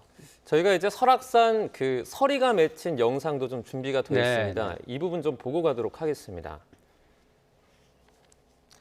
네, 절경이죠. 설악산에 있는 대청봉의 모습인데요. 자, 지금 보시면은 그 꽃 위에 이렇게 서리가 하얗게 올라와 있는 모습을 보실 수가 있습니다. 지금 뭐 그 주변에는 이렇게 서리가 많이 앉아 있는 모습을 곳곳에서 볼 수 있다라고 하는데 오늘 오전 설악산 최저 기온이 6.5도까지 떨어졌다 그래요. 그렇죠. 올가을 첫 서리라고 그렇죠. 하더라고요. 예, 지난해보다 36일이 빠르다고 하는데 네. 실질적으로 지금 이제 가을이 와서 공기가 영향을 주는데 완벽하게 가을 형태를 갖진 못하고 있어요. 왜냐면 이제 지금 영향을 주는 공기가 동쪽에서 오는 공기거든요. 네. 네, 동쪽에서 오는 공기는 특성상 동쪽에서 이 산을 넘을 때 그 수증기들이 이렇게 저렇게 응결이 돼서 이렇게 이슬이 맺히거나 이슬이 어는 게 설이잖아요. 네. 그래서 지금 동쪽으로는 상당히 동쪽 산에는 상당히 기온이 낮습니다. 그래서 오늘 6.5도까지 떨어지면서 오늘 첫 서리가 관측됐는데 이렇게 점점점 평균적으로 날씨가 큰 변화를 갖고 오는 것은 물론 조금씩 더워지긴 하지만 평균적인 것보다는 이렇게 극적인 날씨, 그러니까 아주 기온이 떨어졌다가 기온이 올라갔다가 하는 이런 극적인 변화가 앞으로도 더 심해질 것으로 우려가 되고 있습니다. 저희가 이제 며칠 전까지 지긋지긋한 폭염 얘기를 해드리다가 며칠 만에 서리 얘기를 전하고 있거든요. 그러게요. 가을 좋아하는 분들도 많은데 뭐 어떡합니까? 그러게. 가을이 이제 가을을 좋아하는 분들은 이제 아주 맑은 날씨 좋아하잖아요. 네. 맑은 날씨가 봄과 가을이 이제 기온이 비슷한데 그럼 왜 봄에는 그렇게 맑은 하늘이 없을까? 가을에만 맑은 하늘이 있을까? 이렇게 생각하시는 분들이 있는데 가을의 공기는 수증기가 많이 적어요.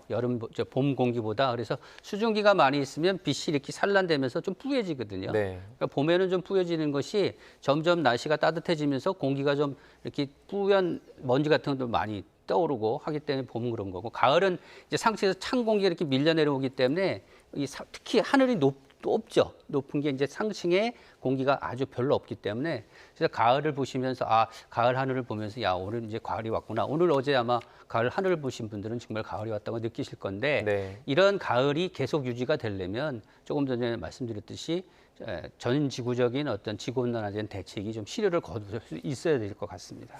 올여름에 지독히도 더웠는데 또 올 겨울에는 지독한 한파가 올 거라는 분석도 있거든요. 이 부분은 어떻게 보십니까? 사실 앞에 뭐 내일 모레 날씨 정확히 아직 모르는 거잖아요. 그래서 3개월을 뭐 미리 내다본다 하는 거는 좀 불가능에 가까운데 다만 이제 우리나라 부근의 어떤 공기들의 변화 이런 것들을 보고 전망을 할 수는 있어요. 올 겨울이 어떻게 될 것이다라는 전망을 할 수는 있는데 지금 이제 어제 그 기상청에서 3개월 전망을 내놨는데 우리가 왜 전망이라고 하냐면 예보라는 표현을 안 써요. 왜냐면 맞질 않으니까. 신뢰도가 낮기 때문에 예보라는 표현을 안 쓰고 장기 전망이라고 하는데 12월의 전망을 보면 평년보다 기온이 같을 확률이 40%, 낮을 확률이 40%, 높을 확률이 20%거든요.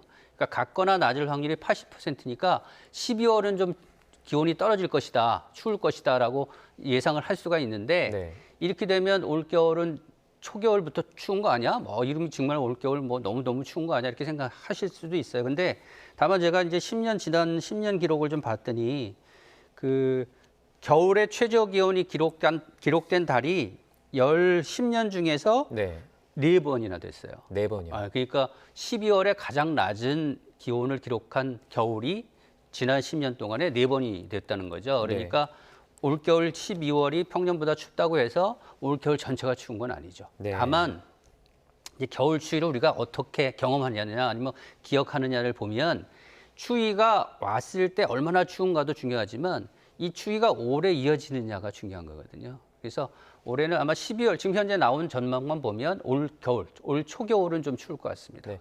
지금 일각에서는 지난 2021년, 2022년의 기록을 이제 거론을 하면서 올해 영하 18도까지 떨어질 수 있다라고 영하 하거든요. 18도의 추위는 사실 뭐 이례적인 건 아니고요. 저희가 이제 날씨는 사실 금방 잊어버리거든요. 그러지 않으면 살기가 힘들잖아요. 더운 것도 빨리 잃어버리고 뭐 추운 것도 잊어버려야 되니까 아마 여러분들이 기억하기는 어려우실 텐지만 보면 그러니까 지난해 1월에도 영하 17.3도 서울이 떨어진 적이 있고요.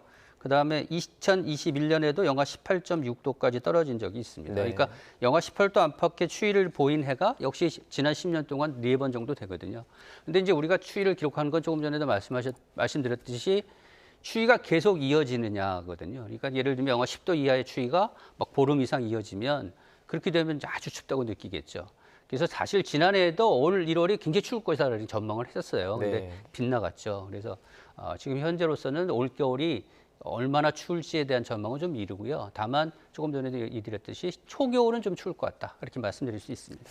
마지막으로 일교차가 참 요즘에 심한데 어떤 거 건강 관리나 아니면 옷차림 어떻게 하는 게 좋을지도 좀 설명해 주시죠. 저 같은 경우는요. 어떻게 하냐면 제가 이렇게 기온 공기하고 이렇게 마주치는 경험이 있잖아요. 경험을 보고 이게 15도 정도 되면 긴팔을 입고 뭐 5도 되면 좀 겨울 옷도 입고 20도 좀 넘으면 좀 짧은 팔을 입어도 되고 뭐 이런 법칙들을 좀 만들고 갖고 있거든요. 그러니까 결국은 사람마다 다 다르니까 이제 중요한 거는 물론 이제 갑자기 추워지고 갑자기 따뜻해지니까 이게 막 기온 변동이 심하니까 리듬을 깨기가 쉬워서 건강을 지키기가 어려우니까 본인이 갖고 있는 특성과 날씨의 변화를 좀 이렇게 매칭시켜 가지고 자기 나름대로의 어떤 지혜를 갖고 계시면 아마 이런 변화가 심한 날씨도 잘 챙기실 수 있을 거니까 뭐 남이 더운 옷을 긴 팔 옷을 입었다고 해서 자기가 꼭 따라가서 입을 건 없고요. 자기가 더위를 잘 견디는 사람이냐 추위를 견디는 사람이냐 이걸 보고 하시면 좋을 것 같고요. 다만 중요한 거는 이제 앞으로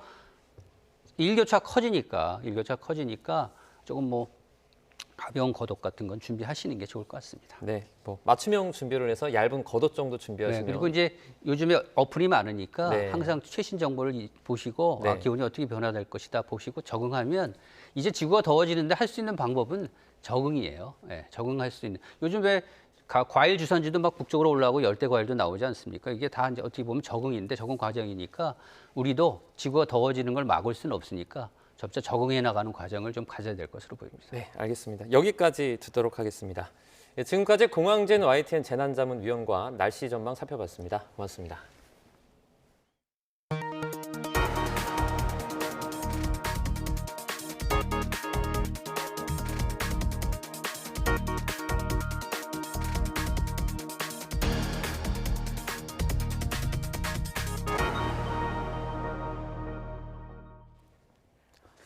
지난달 기록적인 더위에 채소류 생산자 물가가 크게 오른 것으로 나타났습니다. 한국은행이 발표한 8월 생산자 물가를 품목별로 보면 농림수산물이 7월보다 5.3% 올랐습니다. 구체적으로 배추 73%, 시금치가 124.4%나 폭등하면서 농산물이 7% 올랐습니다. 또 소고기가 11% 넘게 오르는 등 축산물도 4.2% 올랐습니다. 한은은 지난달 폭염으로 채소 가격이 많이 올랐지만 핵과일이 출하되면서 과일 가격은 안정세를 보였다고 설명했습니다.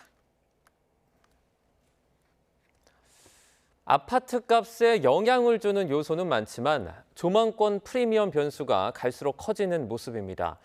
특히 한강뷰를 확보했느냐 아니냐에 따라서 같은 아파트 단지에서도 가격 차가 서울의 웬만한 아파트 한 채 값만큼 벌어지고 있습니다. 김기봉 기자의 보도입니다. 올해 초 40억 원 선에서 거래된 서울 반포동의 레미안 원베일리 전용 84제곱미터. 빠른 속도로 값이 올라 6월엔 45억 원을 넘었는데 지난달엔 무려 60억 원의 거래가 이루어졌습니다. 같은 아파트, 같은 면적의 다른 가구보다 적게는 10억, 많게는 15억 원의 차이가 나는 건 바로 한강 조망권 때문입니다. 한강뷰래서 그래요, 사장님. 전면 한강뷰예요. 그 정도로 이제 형성이 된 거죠. 이른바 조망권 프리미엄은 예부터 있었지만 갈수록 커지는 모습입니다. 특히 전면 뷰 확보가 어려운 한강 조망권은 더 심한데 아파트를 선택할 때 필수 조건으로 내거는 매수자들이 많아지고 있습니다. 그러니까 한강뷰를 보고 들어오시는 분이 있고요. 그렇지 않고 그냥 일반적인 걸 찾으시는 분이 이렇게 딱 두 부류로 나눠지는 것 같아요. 조금이라도 보이면 금액이 일반적인 것보다는 높으니까 아예 잘 보이는 거 그냥 전면으로 나가는 거 그냥 그렇게 찾으시거든요. 지난해 한국부동산 분석학회에 실린 논문에서 같은 아파트 단지에서도 한강 조망 여부에 따라 최대 13% 가격 차이가 난다고 분석했는데 올해 집값 상승 국면에 조망권 프리미엄이 더 큰 폭으로 뛰었습니다. 조망권을 누리는 삶의 질도 있지만 자산 증식에서도 더 유리하다는 판단이 작용한 것입니다. 조망권은 아파트에 사는 동안에 삶의 질을 올리는 가치도 있지만 집값이 오르는 속도와 폭도 조망권이 없는 아파트보다 훨씬 크다는 게 경험적으로 입증돼 있기 때문에 더욱 선호하는 것 같습니다. 이미 서울 아파트 평균 가격만큼 커져버린 한강 조망권 프리미엄이 아파트값 고공행진에 기름을 붓는 모양새입니다. YTN 김기봉입니다. 강원도 고성군 통일전망대에서 동해안과 서해안, 남해안, 접경 지역을 중단 없이 잇는 코리아 둘레길의 모든 구간이 완성됐습니다. 문화체육관광부는 국민이 4,500km에 이르는 둘레길을 걸으며 휴식과 재충전의 기회를 얻을 수 있을 거라며 지역관광 사업들과 연계해서 국내 여행 수요도 확대하겠다고 밝혔습니다. 그룹 뉴진스가 하이브 측에 민희진 전 어드워 대표의 복귀 결정을 요구한 시한이 하루 앞으로 다가온 가운데 팬들이 사측을 압박하는 시위가 이어지고 있습니다. 뉴진스 팬들은 어제에 이어서 오늘도 하이브 사옥 앞에 어드워 원상복구 요구와 하이브에 대한 비판을 담은 근조화환과 트럭을 설치했습니다.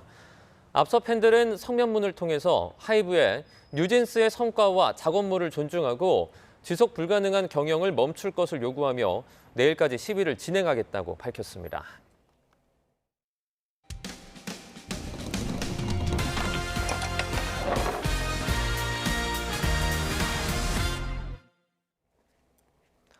돈을 불릴 수 있다는 말을 듣고 금거래 사이트에 수천만 원을 입금했다 떼었다는 제보가 들어왔습니다.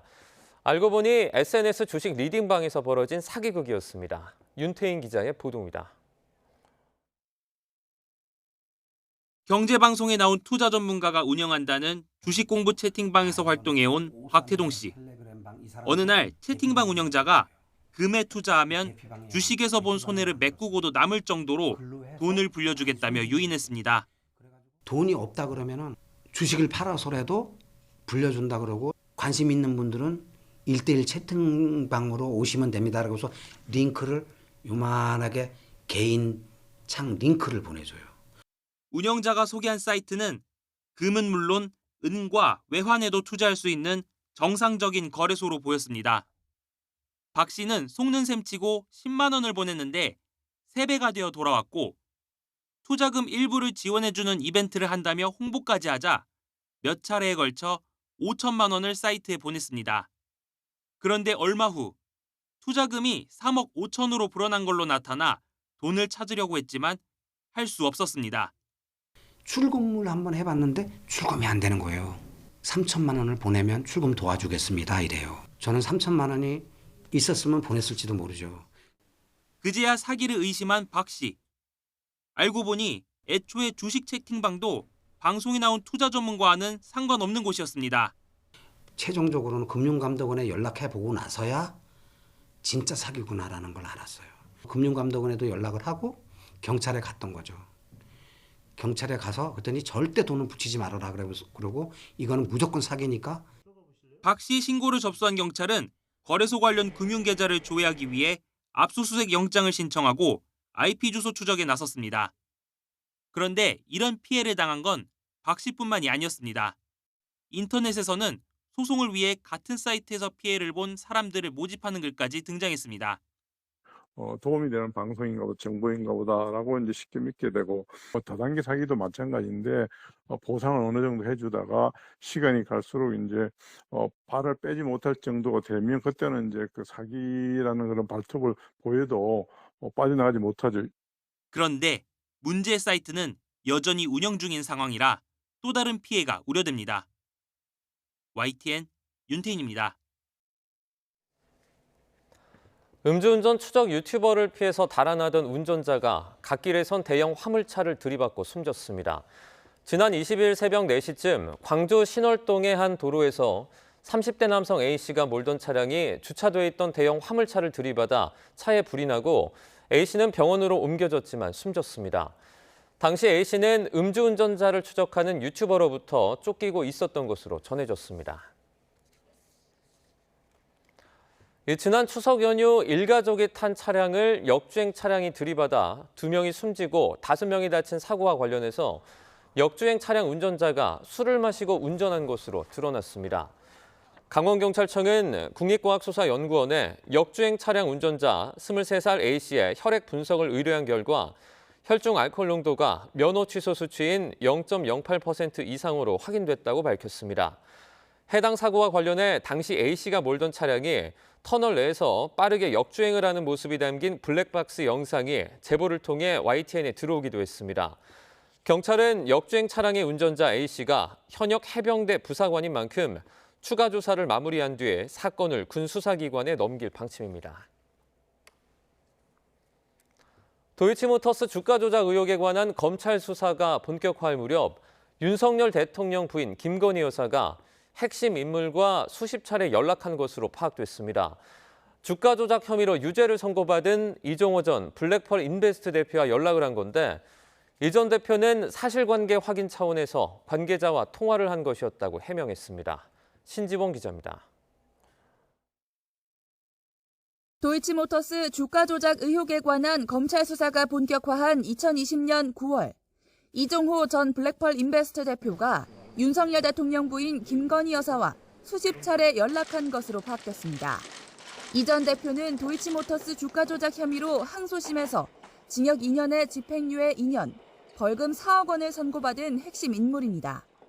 양측은 지난 2020년 9월부터 10월까지 한 달간 약 40차례에 걸쳐 연락을 주고받았는데 고발인 조사가 이뤄지기 전후 일주일 사이에만 36차례 통화와 문자가 오간 것으로 알려졌습니다. 검찰 국정감사를 앞둔 시점이나 추미애 당시 법무부 장관이 윤석열 당시 검찰총장의 수사 지휘권을 박탈한 다음 날에도 연락이 오간 것으로 전해졌습니다. 다만 범행 시기에 연락한 게 아닌 만큼 범죄 사실 증거로 보기는 어렵다는 지적도 나옵니다. 이 전 대표가 김 여사의 계좌를 관리하며 시세 조종을 벌인 건 2010년부터 12년 사이인데 연락이 이뤄진 건 한참 뒤인 2020년이라는 겁니다. 이와 관련해 이 전 대표는 YTN과의 통화에서 2020년 9월 모르는 번호로 전화가 와서 받지 않자 권오수 전 도이치모터스 회장이 김 여사 측 전화니까 받아보라고 했다며 통화 당사자는 김 여사가 아닌 김 여사의 회사 직원이었다고 밝혔습니다. 또 변호사 등 관계자를 통해 각종 의혹의 사실관계를 확인하는 차원이었을 뿐 김 여사와 직접 연락한 것은 아니었고 연결되지 않은 경우가 많았다고 설명했습니다. 이 전 대표는 지난해 발생한 해병대 최상병 사망 사건과 관련해 VIP에게 임성근 전 해병대 1사단장의 구명 로비를 벌였다는 의혹을 받기도 했습니다. 이 전 대표는 이 같은 통신 기록이 오히려 김 여사에게 청탁할 관계가 아니었다는 반증이라고 주장하고 있지만 연락하지 않은 지 오래됐다는 기존 입장과 달리 검찰 수사를 계기로 수십 차례 연락한 사실이 드러나면서 논란이 예상됩니다. YTN 신지원입니다. 축구 국가대표팀 감독 선임 공정성 논란 속에 대한축구협회 정몽규 회장과 홍명보 감독이 오전 국회에 출석했습니다.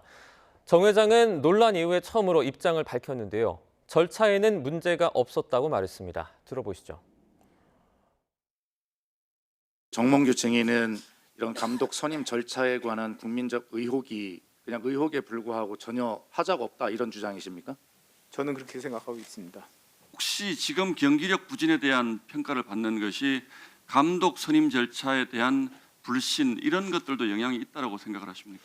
우선 이런 감독 선임과 모든 축구적인 측면에서 우리 국민들이 공분을 일으킨 점에서는 대단히 죄송하게 생각하고요. 지금 뭐 당장 경기력을 끌어올리기라는 거는 쉽진 않지만은 그래도 앞으로 더 많은 노력을 해서 저희가 예전에 가지고 있던 경기력을 올릴 수 있도록 최선의 노력을 다 하겠습니다. 알겠습니다. 오늘 현안 질의에서는 안세영 선수가 폭로한 협회의 물품 강제 사용 규정을 놓고 배드민턴 협회장을 향한 책임 추궁도 이어졌는데요. 들어보시죠. 이 어린 선수가 올림픽 앞두고 저거 바꿔주시라고 10석장이나 되는 여러 가지를 제출했는데 왜 인제 바꾸세요? 진즉 바꿨어야죠. 그때 당시에는 핑계 대지 마시고요. 후원사와의 계약도 있고. 또 같은 말씀을 계속 하시네. 그 어쩔 수 없는 답변입니다. 회장님! 네. 어쩔 수 없는데 왜 거기 앉아 계세요? 예? 왜 회장을 계속하고 계시냐고. 아니죠. 그 회장하고 안 하고의 문제는 아닙니다.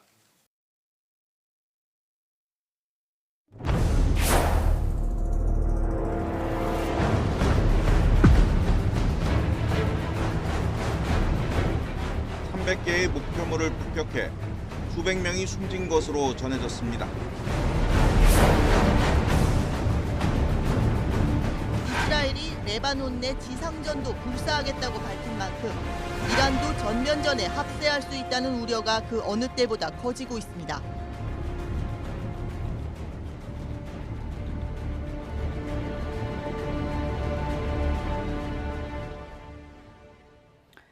네, 이스라엘의 무장정파 헤즈볼라를 겨냥해 레바논 전역을 폭격하면서 2천여 명이 넘는 사상자가 나왔습니다.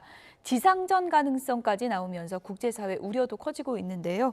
백승훈 한국외대 중동연구소 전임연구원과 이 내용 좀 들여다보겠습니다. 어서 오세요. 네, 안녕하세요. 네, 이스라엘과 헤즈볼라 악연의 역사는 40년인데 이번에 있었던 공격은 좀 지금까지와는 좀 수위가 다르다 이런 얘기가 나오고 있습니다. 네, 2006년도에 그 헤즈볼라와 이스라엘 한번 전쟁이 있었죠. 근데 그 전쟁 이후에는 가장 큰, 왜냐하면 이스라엘이 밝힌 것은 650여 차례 폭격을 했고 1,200여 곳에 그 헤즈볼라의 군사시설을 폭격을 했다고 얘기를 하니까요.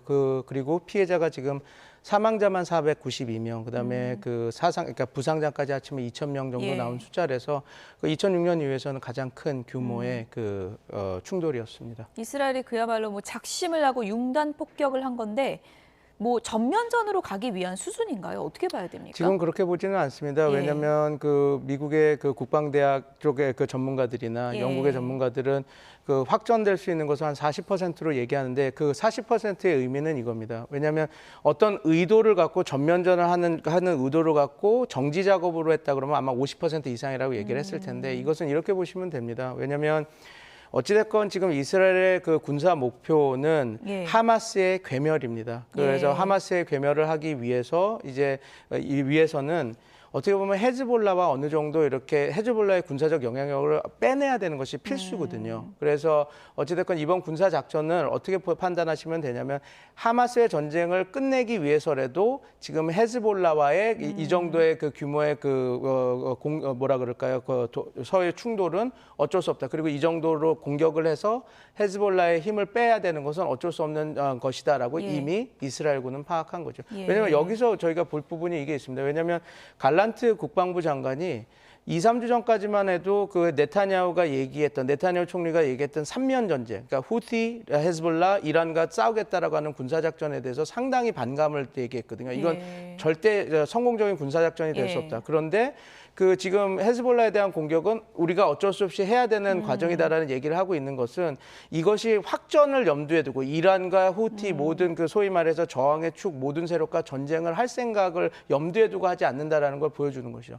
단 그거는 있습니다. 모든 전쟁이라고 하는 것이 이런 그 우발적인 그 사건, 우발적인 피해, 그러니까 이렇게 교전이 되는 상황에서 우발적인 그런 어떤 사건에 의해서 그 전쟁의 나선에 휘말리면서 이렇게 전쟁이 되는 경우가 많아서 이렇게 좀 양측에서 그 충돌을 한다라는 것은 확전의 가능성이 계속 높아지는 거라고 하는 하나의 반증이기 때문에 그건 좀 조심해야 될 부분은 있지만 지금 상황에서 이것은 확전을 가기 위한 정지 작업, 이건 확전의 수순이다라고 보는 것은 좀 우리가 좀 시간을 갖고 더 지켜봐야 됩니다. 결국은 하마스 괴멸의 목적이 있을 것이다라고 해주셨는데 하마스와 헤즈볼라 관계도 좀 설명을 듣고 싶거든요. 그러니까 하마스를 헤즈볼라가 지금 지원을 해온 거죠?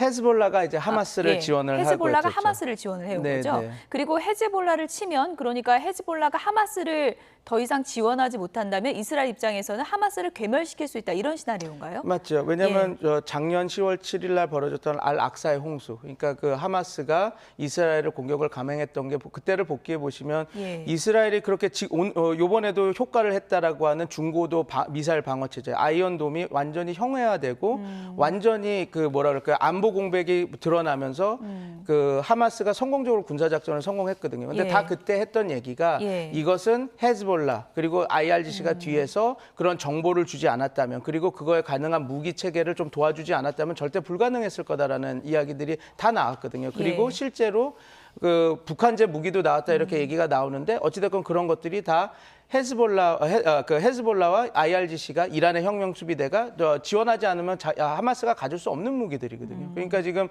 이스라엘의 그 제1 목표인 하마스의 그 괴멸을 위해서라도 왜냐하면 지금 하마스를 이렇게 세게 때리고 그냥 끝난다면 제2의 하마스 2.0, 하마스 3.0, 하마스 4.0 이런 것들이 계속 헤즈볼라의 지원이나 이란의 지원을 받아서 나올 수 있는 상황이기 때문에 헤즈볼라가 하마스보다 더 거대한 조직인가요? 맞습니다. 왜냐하면 그냥 단순한 미사일이나 로켓, 그 비대칭 전력 무기만 비교하더라도 뭐 다양한 정보가 나오지만 하마스보다 헤즈볼라가 7배 내지 9배 더 많은 전력을 갖고 있다고 이렇게 나오고 있거든요. 그래서 그 하마스의 괴멸을 위해서라면 이스라엘이 군사 목표라고 하는 그 헤즈볼라에 대한 그 영향력을 억제시키는, 저하시키는 어떤 군사 작전은 필요로 했기 때문에 그 과정 안에서 벌어지고 있다라고 이해하시면 조금 지금 이것이 왜 이스라엘이 조금 국제사회의 비난을 받아가면서도 이렇게 계속 이렇게 또 확전이 될 수 있는 위험을 감수하면서도 이렇게 군사 작전을 할 수 있느냐라는 것을 좀 더 이해하실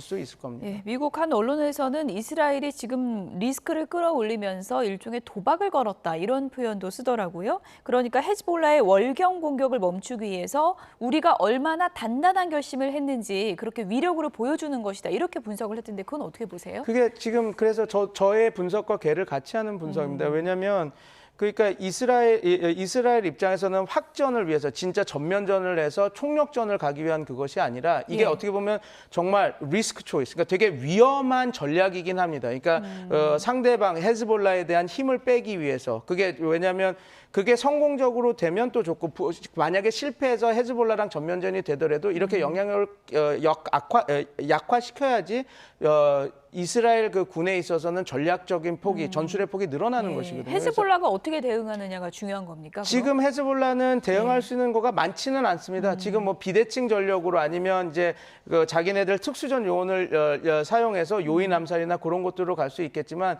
지금 너무 F-35나 다양한 이스라엘 군사 군사작전을 통해서 이번에도 1,200곳을 곱수를 당했다고 그러지만 저희가 복귀해 보면 과거에 그 이스라엘이 그 선제 공격을 통해서 4천여 개의 그 미사일을 폭파시켰다고 했었거든요. 왜냐하면 헤즈볼라가 그 이스라엘을 선제 공격을 할 것 같아서 미리 때렸다. 그러면 이제 지금 이스라엘이 군사작전을 지금 수행하면서 지금 헤즈볼라의 군사적 능력을 지금 야금야금 그 저해시키고 있는 것이거든요. 그래서 그런 측면에서 좀 바라봐야 되는 부분도 있습니다. 예.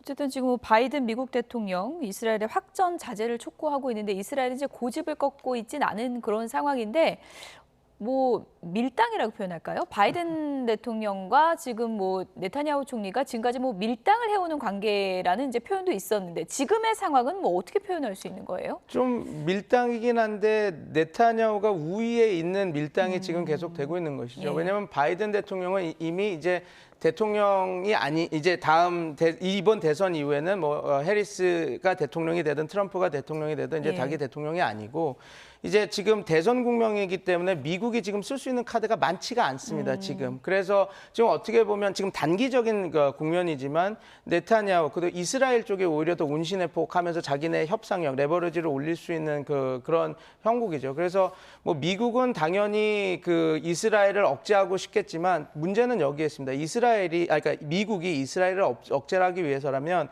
지난번에 있었던 최소한 항모 2대를 보내서 그러니까 그때 루즈벨트호 그다음에 그 아브라함 링컨 그 항모를 보내서 나름 헤즈볼라와 이란의 도발도 막았지만 반면에 이스라엘한테도 우리가 여기 있다. 그러니까 너 쉽게 도발하지 마라. 이런 시그널을 줘야 되거든요. 근데 지금 제가 걱정했던 거는 물론 이제 지금 뉴스 들어오는 걸 보니까 미국이 더 증언을 할 거다 그러는데 그런 핵 항모를 파견하겠다는 얘기는 없이 미군 병력을 뭐 어느 정도 우리가 증원해서 파견하겠다 이런 얘기가 나왔는데 저는 그게 걱정됐던 부분이 이게 잘못된 시그널을 줘서 이스라엘 입장에서는 미국이 그렇게 크게 억제를 할 생각이 없구나. 그렇게 해서 그럼 우리가 조금 더 밀 수도 있겠구나라고 하면 오히려 이스라엘의 운신의 폭이 늘어나서 더 공격을 하고 그게 이제 확전되고 그런 더 큰 규모의 뭐라 그럴까 충돌로 이어지지 않을까 걱정을 했는데 뭐 지금 계속 외신을 제가 팔로우를 해보니 미국이 그거 아니다. 우리가 전쟁을 억제할 수 있는 충분한 수를 군 파견을 할 거다라고 또 얘기를 하니까 조금 더 지켜봐야 될 것 같습니다. 그 부분은. 미국의 메시지가 이스라엘에 어느 정도 먹혀들지 이 부분도 좀 변수가 되겠네요. 좀 지켜봐야 될 것 같습니다. 백승훈 한국외대 중동연구소 전임 연구원이었습니다. 고맙습니다. 네, 감사합니다. 오늘 설악산 대청봉에서는 올가을 첫 번째 서리가 관측됐습니다. 한낮이 된 지금은 낮더위가 나타나고 있는데요. 현장 연결해 보겠습니다. 이혜민 캐스터. 네, 연남동에 나와 있습니다. 네, 올가을 첫 서리가 관측됐다고요? 네, 맞습니다. 오늘 아침 설악산의 최저 기온이 6.5도까지 떨어진 가운데 대청봉에서는 올가을 첫 서리가 관측됐습니다. 이번 첫 서리 기록은 지난해보다 무려 한 달 이상 빠른 기록입니다. 네, 확실히 아침 공기는 차가워졌는데 한낮에는 다소 더운 것 같아요. 네, 맞습니다. 맑은 하늘 아래 햇볕이 강하게 내리쬐고 있는데요. 이렇게 가만히 서 있으면 피부가 따갑게 느껴질 정도입니다. 현재 서울 기온은 25도를 보이고 있는데 앞으로 27도까지 올라서 야외에서 활동량이 많다면 다소 덥게 느껴지겠습니다. 오늘도 내륙에는 청명한 가을 하늘이 펼쳐져 있습니다. 다만 영남 해안과 제주도에는 오후까지 5mm 미만의 비나 빗방울이 떨어지겠습니다. 강한 볕에 낮 기온은 크게 오르겠는데요. 서울과 대전, 부산은 27도, 광주는 28도로 예년과 비슷하거나 조금 더 높겠습니다. 내일은 영남 해안과 남해안, 제주도에 비가 조금 내리겠고요. 모레는 중부와 경북 북부에 소나기가 지나겠습니다. 당분간 내륙 지역은 대체로 맑겠는데요. 아침 공기는 쌀쌀하지만 낮 기온은 크게 올라서 일교차가 크겠습니다. 오늘도 동해안과 제주 해안에서는 너울성 파도가 밀려들겠습니다. 갑작스럽게 높은 물결이 해안도로나 방파제를 넘을 수 있으니까요. 해안가 접근하실 때 조심하셔야겠습니다. 지금까지 연남동에서 YTN 이혜민입니다. 뉴스나우 오늘 순서는 여기서 마치겠습니다. 내일도 생생한 뉴스로 찾아뵙겠습니다. 여러분 고맙습니다.